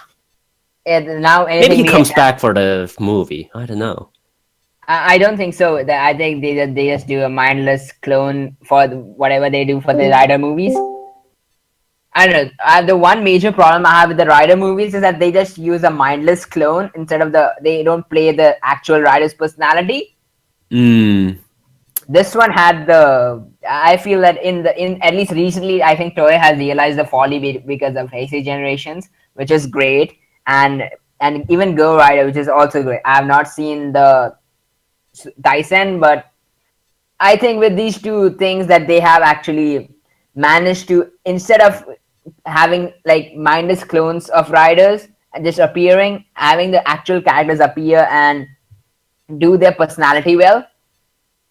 Even in Hazy Generation, when Kota wasn't there in the act, when the actor couldn't come, they still played Kota well. Mm. I mean, that's kind of the one of the talents of, I guess, the director, the Koichi Sakamoto, is that he knows how to play to the fans. Yeah. That's one. Yeah, well put. As for, I mean, like Blade was great. Yeah, that is the one thing that annoyed me a little. Is like I wish we got something with Blade when they came out to the real world, but I guess it's sort of like the ending of Blade is like he's just gone. You know, like you never know where Blade is because like he can't. He only shows up when you need him, sort of. Like the Tysons sort of don't even count. Like they're their own thing. No, they don't. Basically, I just like to think of it as like he's here to solve a problem. Problem's done. Gotta go. You know, like he's not here to be a writer anymore. Yeah, I guess that is like the sort of very Classic writer thing. You know, like the yeah second classic. ending. Yeah, very classic sort of vagrant hero too. He shows up in the town when in need, and then disappears off the sunset. Yeah. I mean, the writer for this special wrote the Kick-Hider reboot, so maybe Oh yeah, I checked that one out, and I just wouldn't expect less, honestly, because I really like that movie. So him being on this one special, it's like again, not actually that surprising. I wish they got him more on Rider now, because it's like now they got this talent in their hands. They better not let go. Yeah, but well, I have to still watch the Kikaido movie. I did like the guy when he had crossover with Gaim. That he was neat. I'm not really familiar with Kikaido other than the animated series that I saw once. Well, I've heard a lot of people have different feelings on feelings on like a Kikaider, but I liked it. I think it's a really good movie. Yeah, I think I'll watch that too because I finished watching the Gavan movies and then I really found them really good. The Kikaider movie is very different from like the usual sort of Toei movies nowadays. It's more like its own it's more like a movie than a Toei tokusatsu movie, if that makes sense. So it's yeah. I mean, no, it was supposed to be a reboot, so it makes sense. Also, Yeah. like this writer seems to have done a couple of Sentai movies and stuff, but like no writer stuff. So it seems like he probably does like the Sentai stuff, and that's more standard. But like he's done a lot of other stuff, but like this is probably his first writer thing. I mean, unless no, I don't think he did the Gaim special. I think that was written by somebody else. And then like the Kikaider movie, you know, is different too. But yeah, really well done. As for Kenzaki, like in Blade, okay, like Kenzaki is basically the definition of a writer for me. Like if you had to pick, like, okay, out of all the writers, like pick one guy who's the most writer of the writers. Like even before Writer 1, I would pick Kenzaki. Because like, you know, he's the definition of what a writer would do. Like, you know, sacrifice everything and not just beat the bad guy, but because the thing is, like, you could beat the bad guy, and there's like two scenarios, and it's a dilemma. And like the thing with Kenzaki is he found the third option, and that's what that's what a writer should do, right? They should make the absolutely possible. Yeah. As for this, like, he was pretty good. Like the acting was great. The only thing that was weird is like when the first shot. When he showed up, I'm like, wait, who's that? And like, oh man, Kenzaki, you've aged. But like every other shot after that was a straight up shot from Blade, like the angles and the shadows and stuff. I'm like, oh, okay, it's definitely Kenzaki. After that, to me, the first hint that he was Genzaki, that this is Genzaki, was like was the all the rings and jewelry he had, because only early Heisei riders Yeah, have cool jewelry. Honestly, well, I know it's kind of sad. Um, But yeah, as for him acting like the bad guy, I'm like, he did have that episode in Decade that he showed up and he was the bad guy. So I'm like, he's got experience in that, but otherwise, he did such a good job, man. Like, I wish, you know, it's one of those weird things where I'm like, at first, when I saw Go Riders, like the promos and stuff, I'm like, okay, this should have Takumi because Takumi's actually dead, sort of. Mm. Yeah, whatever. And like, this would have concluded, but like, the way they wrote Kenzaki into this was so perfect with like when the real one shows up he actually has a reflection and like the green blood and like, oh, why did his Dan's world collapse? It's because he built it off the battle fight from Blade, and when he stopped Yeah. pretending to be Kenzaki and the system registered a real Kenzaki and registered there's a real Joker, well, guess what, there's only one undead and the world's just gonna end like the battle fight, which is Yeah. it's just gonna collapse and destroy itself. Yeah, and even it kind of helped answering, like, the sort of thing where it's like, well, in the first episode, it's like, oh, I am dead, but not quite. So it's like, wait, sure, but aren't you technically like still consciously alive in the world? What the hell? And then in episode 3, it's like, oh, okay, no, yeah, that didn't make sense. Yes, that was intentional. So it's like that was kind of clever, I thought, definitely. Yeah, that was great. Mm. As for everything else, like, it's weird that like he still has his belt. No, it's not. He can actually still use his belt, and he did not drop his off his belt at all. No, he gave it Yeah. to Garn. Did he? Yeah, at the end.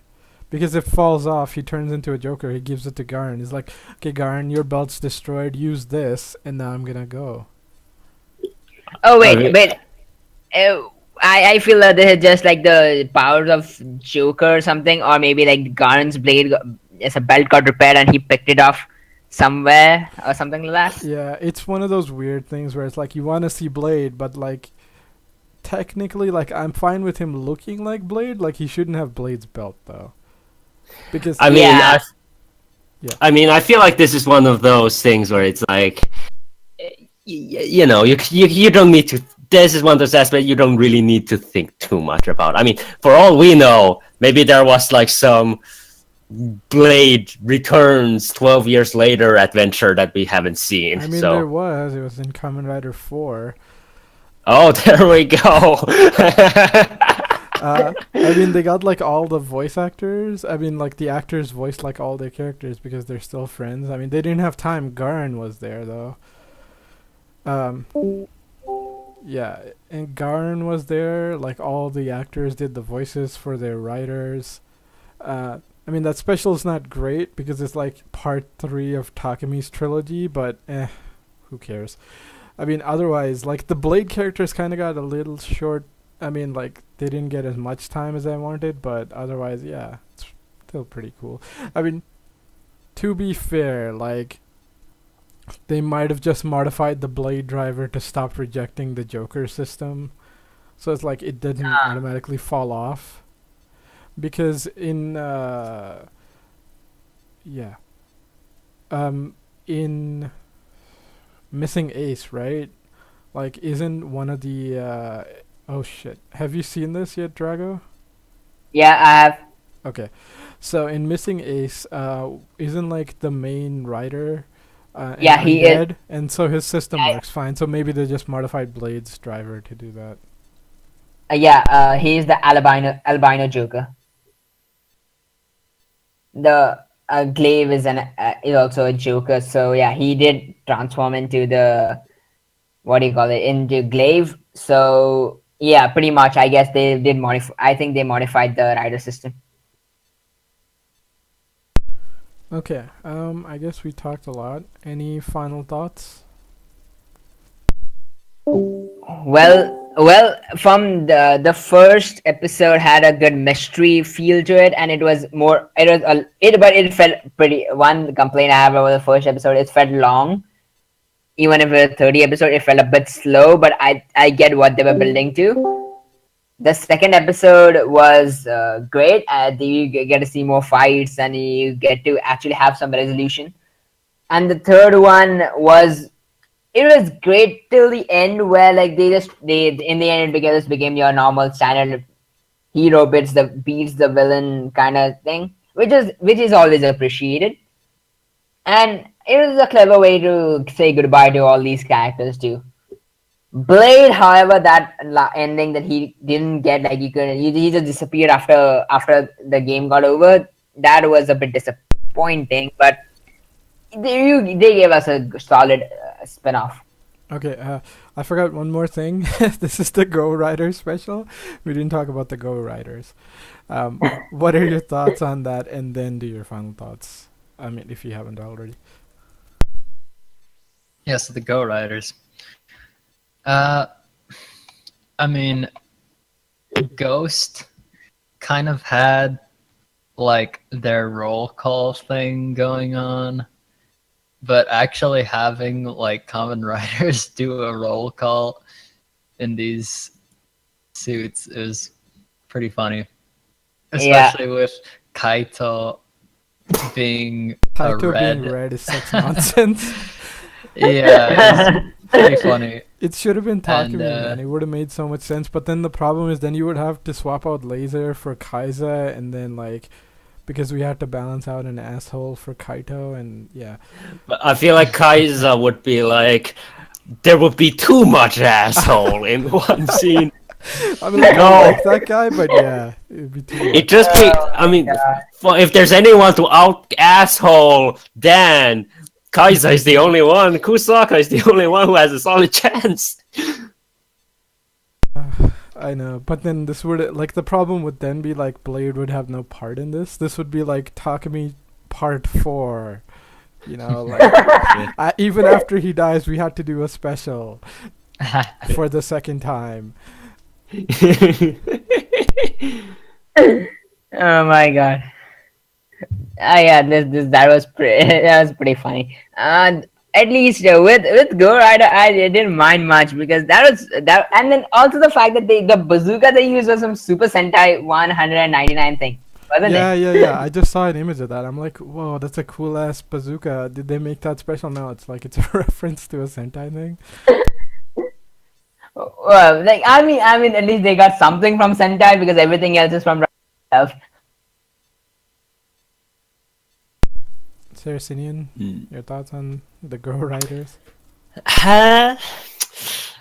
It's kind of odd how, like, in the Go Rider part of this Go Rider special is actually turned out to be the least interesting thing about all this thing. I don't know. It's like they just they just show up, really. Like, oh, I had these cards in my pocket. Oh, here you go. Go Rider! It's like yeah, they have to tie into the Tyson somehow. It's like fucking Inoue style of writing power ups into stories. Just throw it at the heroes to figure it out. It's like, oh, here you go. There we go. Here's your power up. Well, I did my thing I was assigned to do. But yeah. Oh my god, Foz is great for that. I remember the thing from Super Hero Tyson, the first one, where just throws his medals at the Gokaichi and they just grab it and it turns into a Ranger key. Yeah. Well, why not?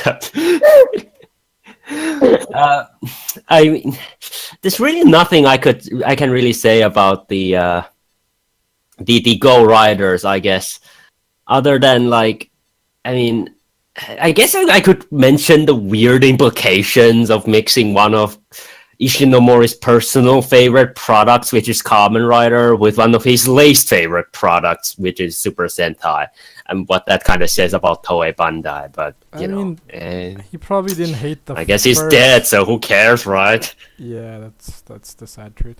But the thing is, like, he probably didn't hate making. He probably didn't hate making the first Super Sentai, which this is a fusion of. Right, like it's the first Rider and the first Sentai, and man, yeah, it was kind of not great when they, like how it was thrown in there. It's so like half-assedly, but it was so much fun. Like I stopped giving a shit. I'm like, this is great. Seeing like the original Sentai's attacks mixed with like the original Rider's powers. Oh, I was like, shit. I kind of want a show like this now. Like those suits work, and like the powers work, and I'm like, dude, Sentai, if we can take some hints from this, make it more fun like this, people would watch more. Yeah.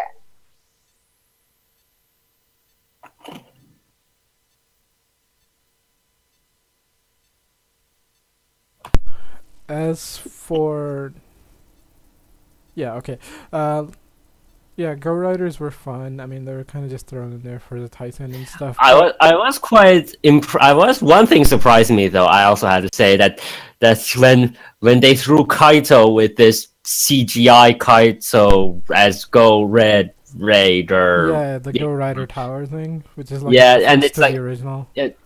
I was surprised that he did like the fucking V3 hunt and kick, the V3 return kick, which is the ridiculous, like, I'm gonna do a jump kick, then I'm gonna jump off and do another jump kick. It's like, oh my god, oh my god, I haven't seen that in years. I know, it has so many cool effects and like classic moves. I'm like, I mean, I would have Toei, liked to this see stuff that more hasn't done in aged. like actual live action and not CGI, but it's still kind of surprising that, oh, okay, that there it is. I mean, it'd be kind of hard to rig up with like, yeah, it'd be kind of hard to rig up with like a crane and like 5 people and stuff. So I'm like, yeah, I can see why they did CGI because they had to get this out.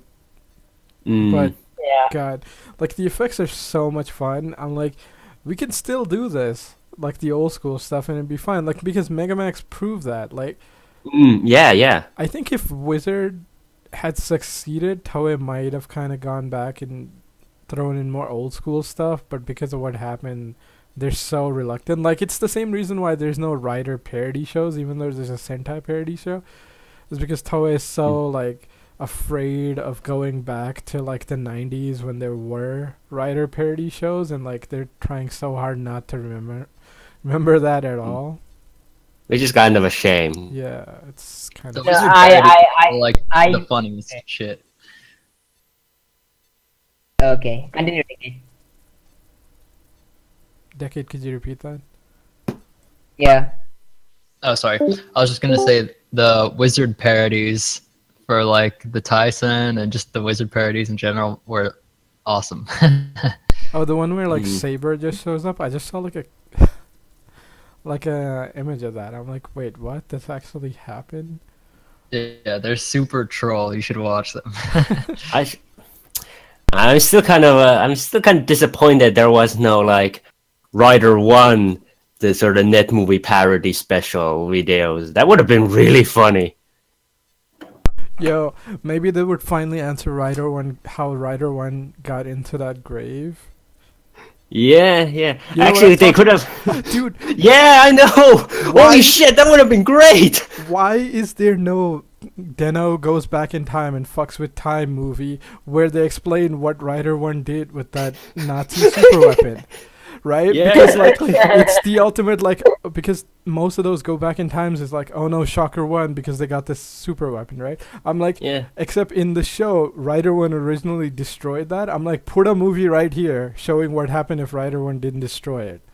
Like Yeah. it doesn't And make it's like, yeah, go ahead. and it's also like with the, it's also like if they did like Rider One net movie specials. I mean, we know for a fact that Hiroshi Fujioka can do like comedy stuff and very willingly too. Like if you guys remember the whole the udon insta ramen commercials where he was a motorcycle.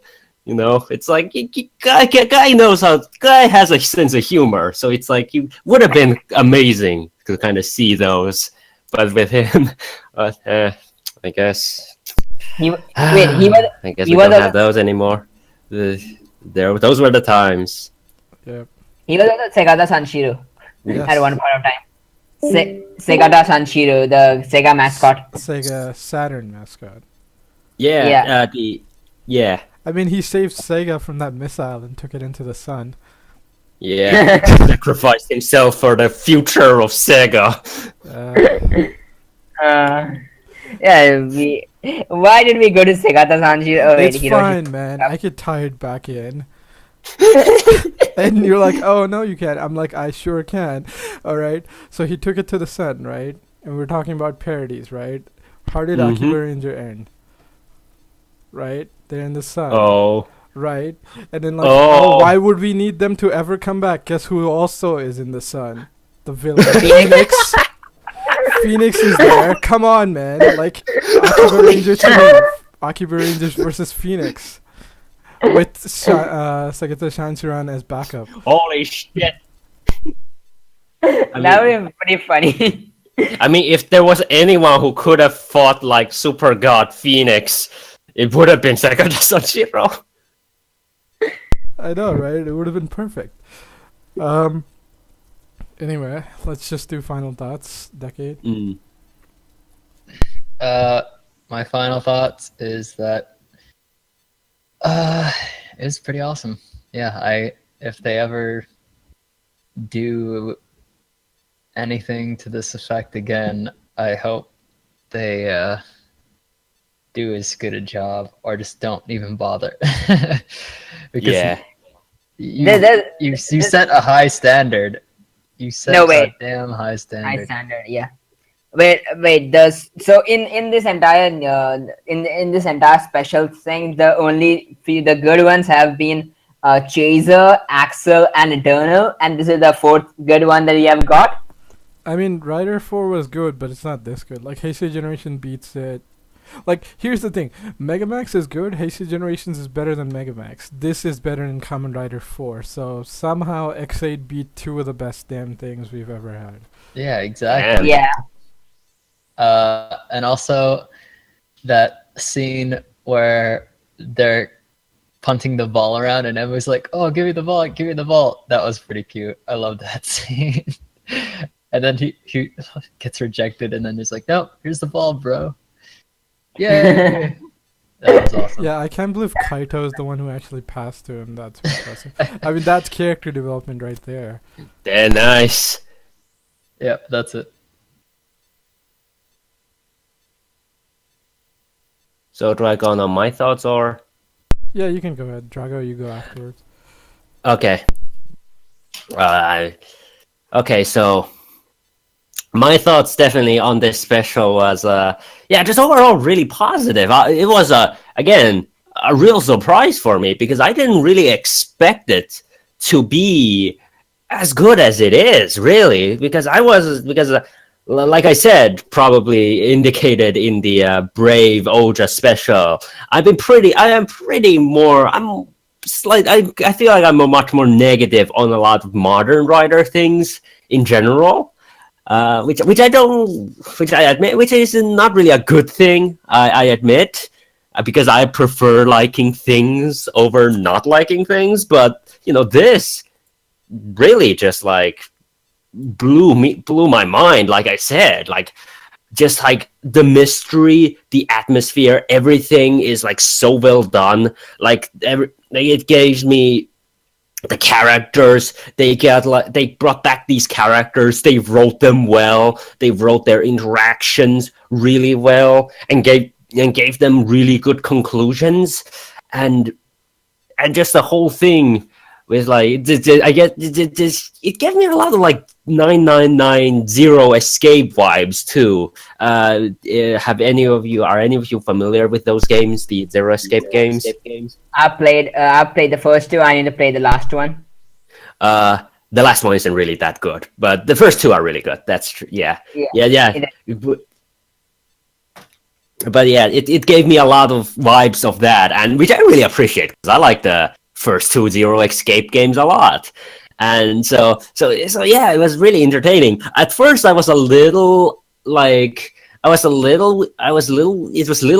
how, it was about like they do this whole like, ooh, we are in like this weird death world with like X8, because it's like, didn't we just have like Ghost last year? Couldn't we have done this earlier?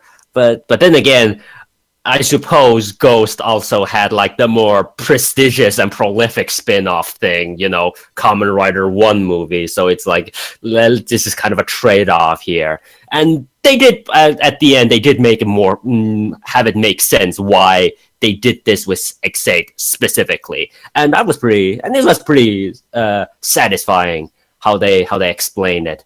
And yeah, in general, really well made special.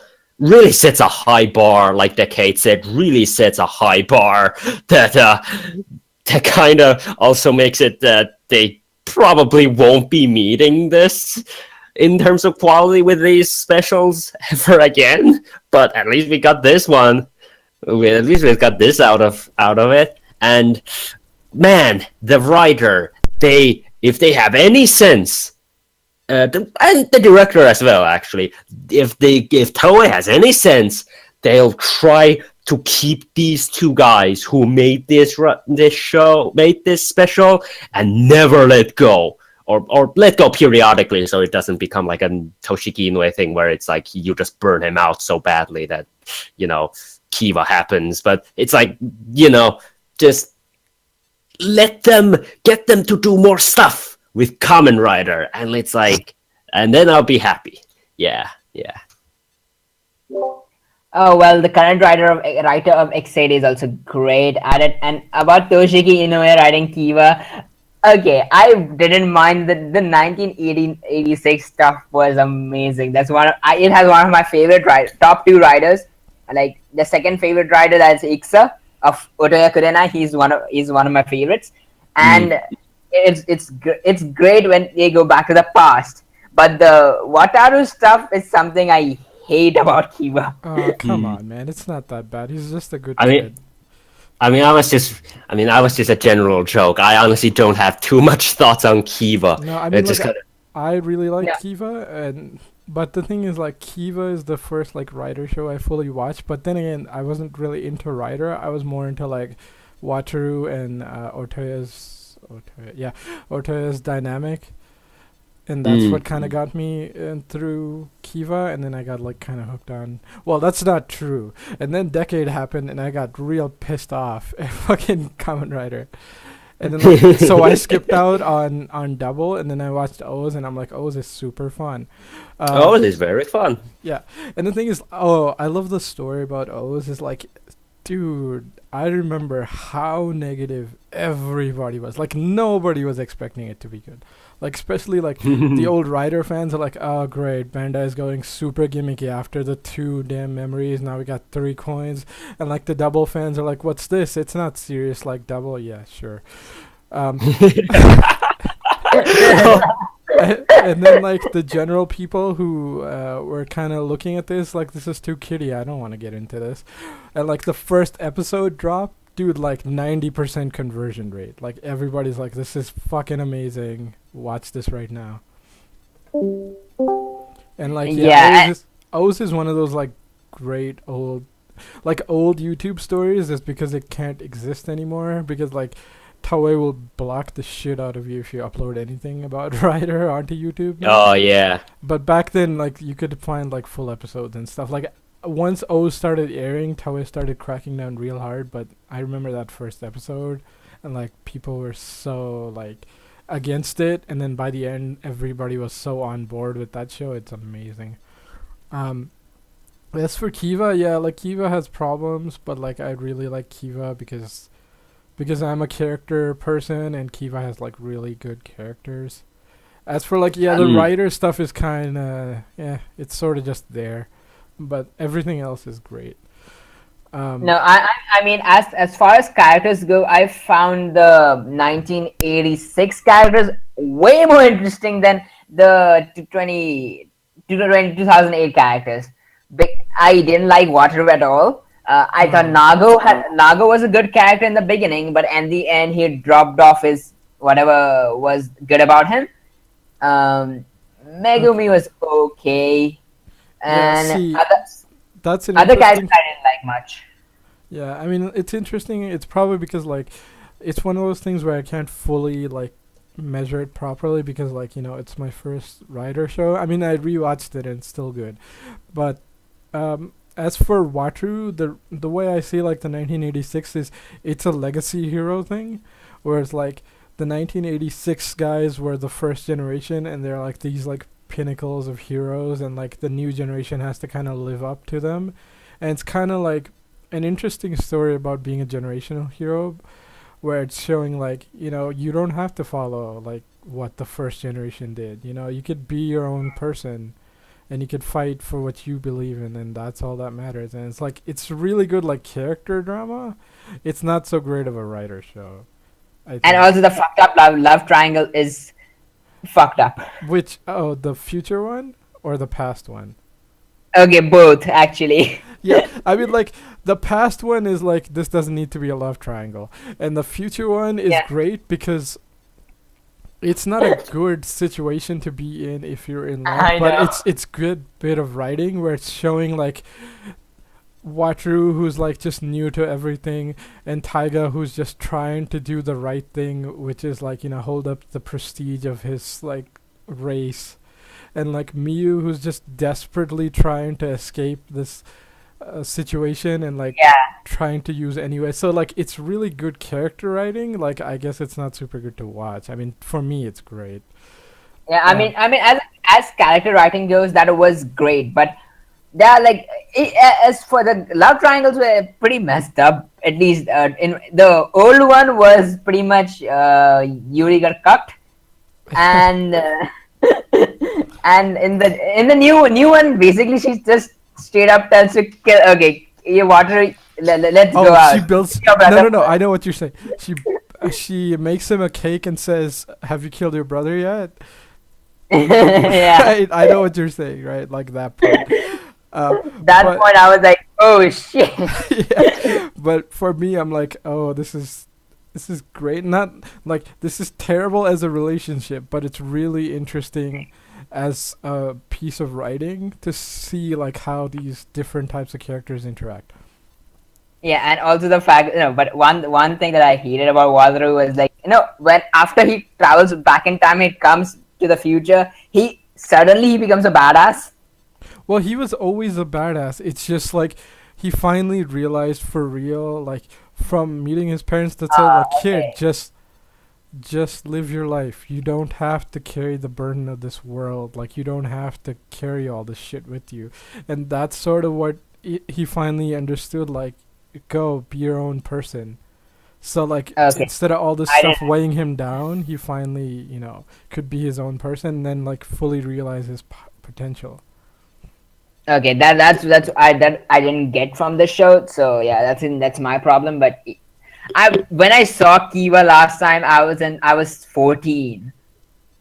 Okay, I mean like 13 or 14. I was 13 or 14. So I that was pretty. Yeah, I was pretty. Maybe rewatch it. We'll see. I mean, if you have time. Like when I saw Kiva, I was probably like, I don't know, 17, 18, whatever. And then like I rewatched it a couple years ago. No, not a couple years ago. Like last year. It's still pretty good. But that's because it's perfectly hitting my aesthetic of like characters over plot points. Anyway, this is slowly turning into the Kamen Rider Kiva podcast. Which we did. Yeah. We should do that one. Kamen Rider Kiva podcast, which we also did on Uncommon Cast RX. If you look into it, it's I recommend checking it out. I know. And, I watched all of it, I think. Oh, nice. I wasn't, of course, in it, but that was before my time. But I think, yeah. You enjoyed it, yes. Yeah, it's a pretty good show. Anyway, did you guys do your final thoughts, and then I'll just do mine, and we can sign off. Okay. A decade? I've already said what I need to say. For me, it is the Kamen Sentai GoRider was, as far as crossover goes, Exceed has outdid itself with a great crossover movies with the Heisei generations, and with GoRider a crossover special. I can't wait to see what they do was like the standalone special. At least with Brave, they disappointed me, I guess with Snipe, the first part that the first part that has been released was great. I can't wait for the next part, the remaining parts to come out. And I'll see if X8 did beat Axel and Chaser or not, as far as the best standalone special goes. Yeah, I'd have to say, yeah, the Brave special wasn't good. This was really well done, especially for a first-time Kamen writer. He's done like Sentai stuff and whatnot. Um, but like, I hope they get him back for a couple more specials. Like, he doesn't have to write all of them because that's just Burnout Central, and that's not a good thing.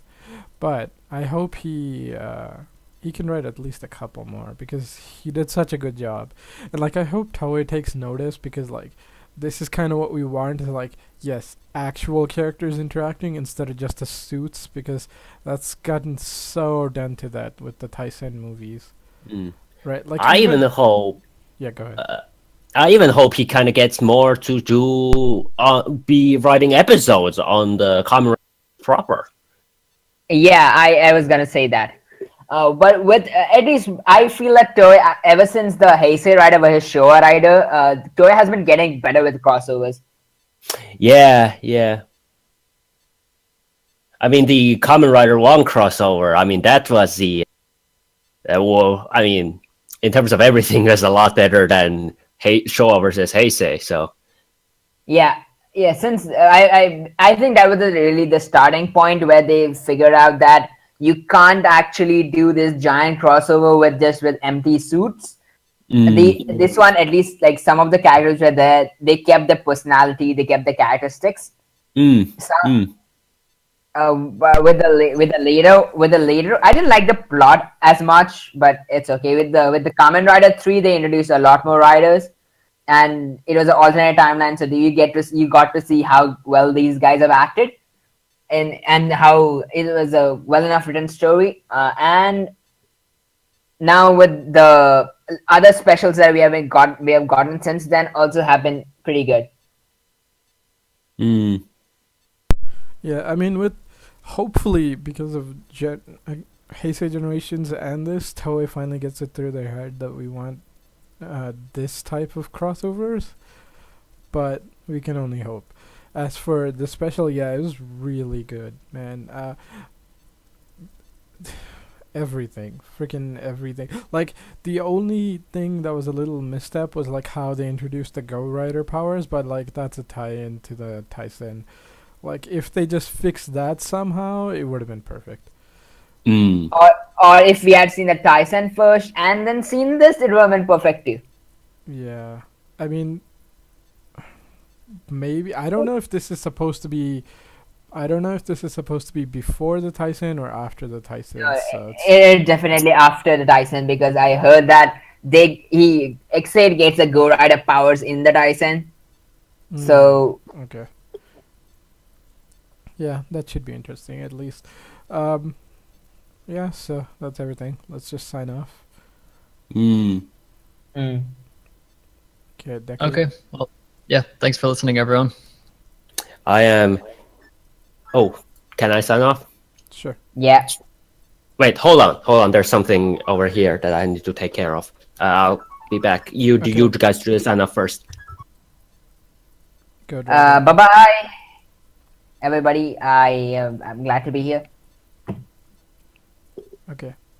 Thanks everyone for joining us today. I know it's a little scattershot and my setup's not the best, but hopefully it wasn't too bad. Hopefully you enjoyed our talk and our tangents.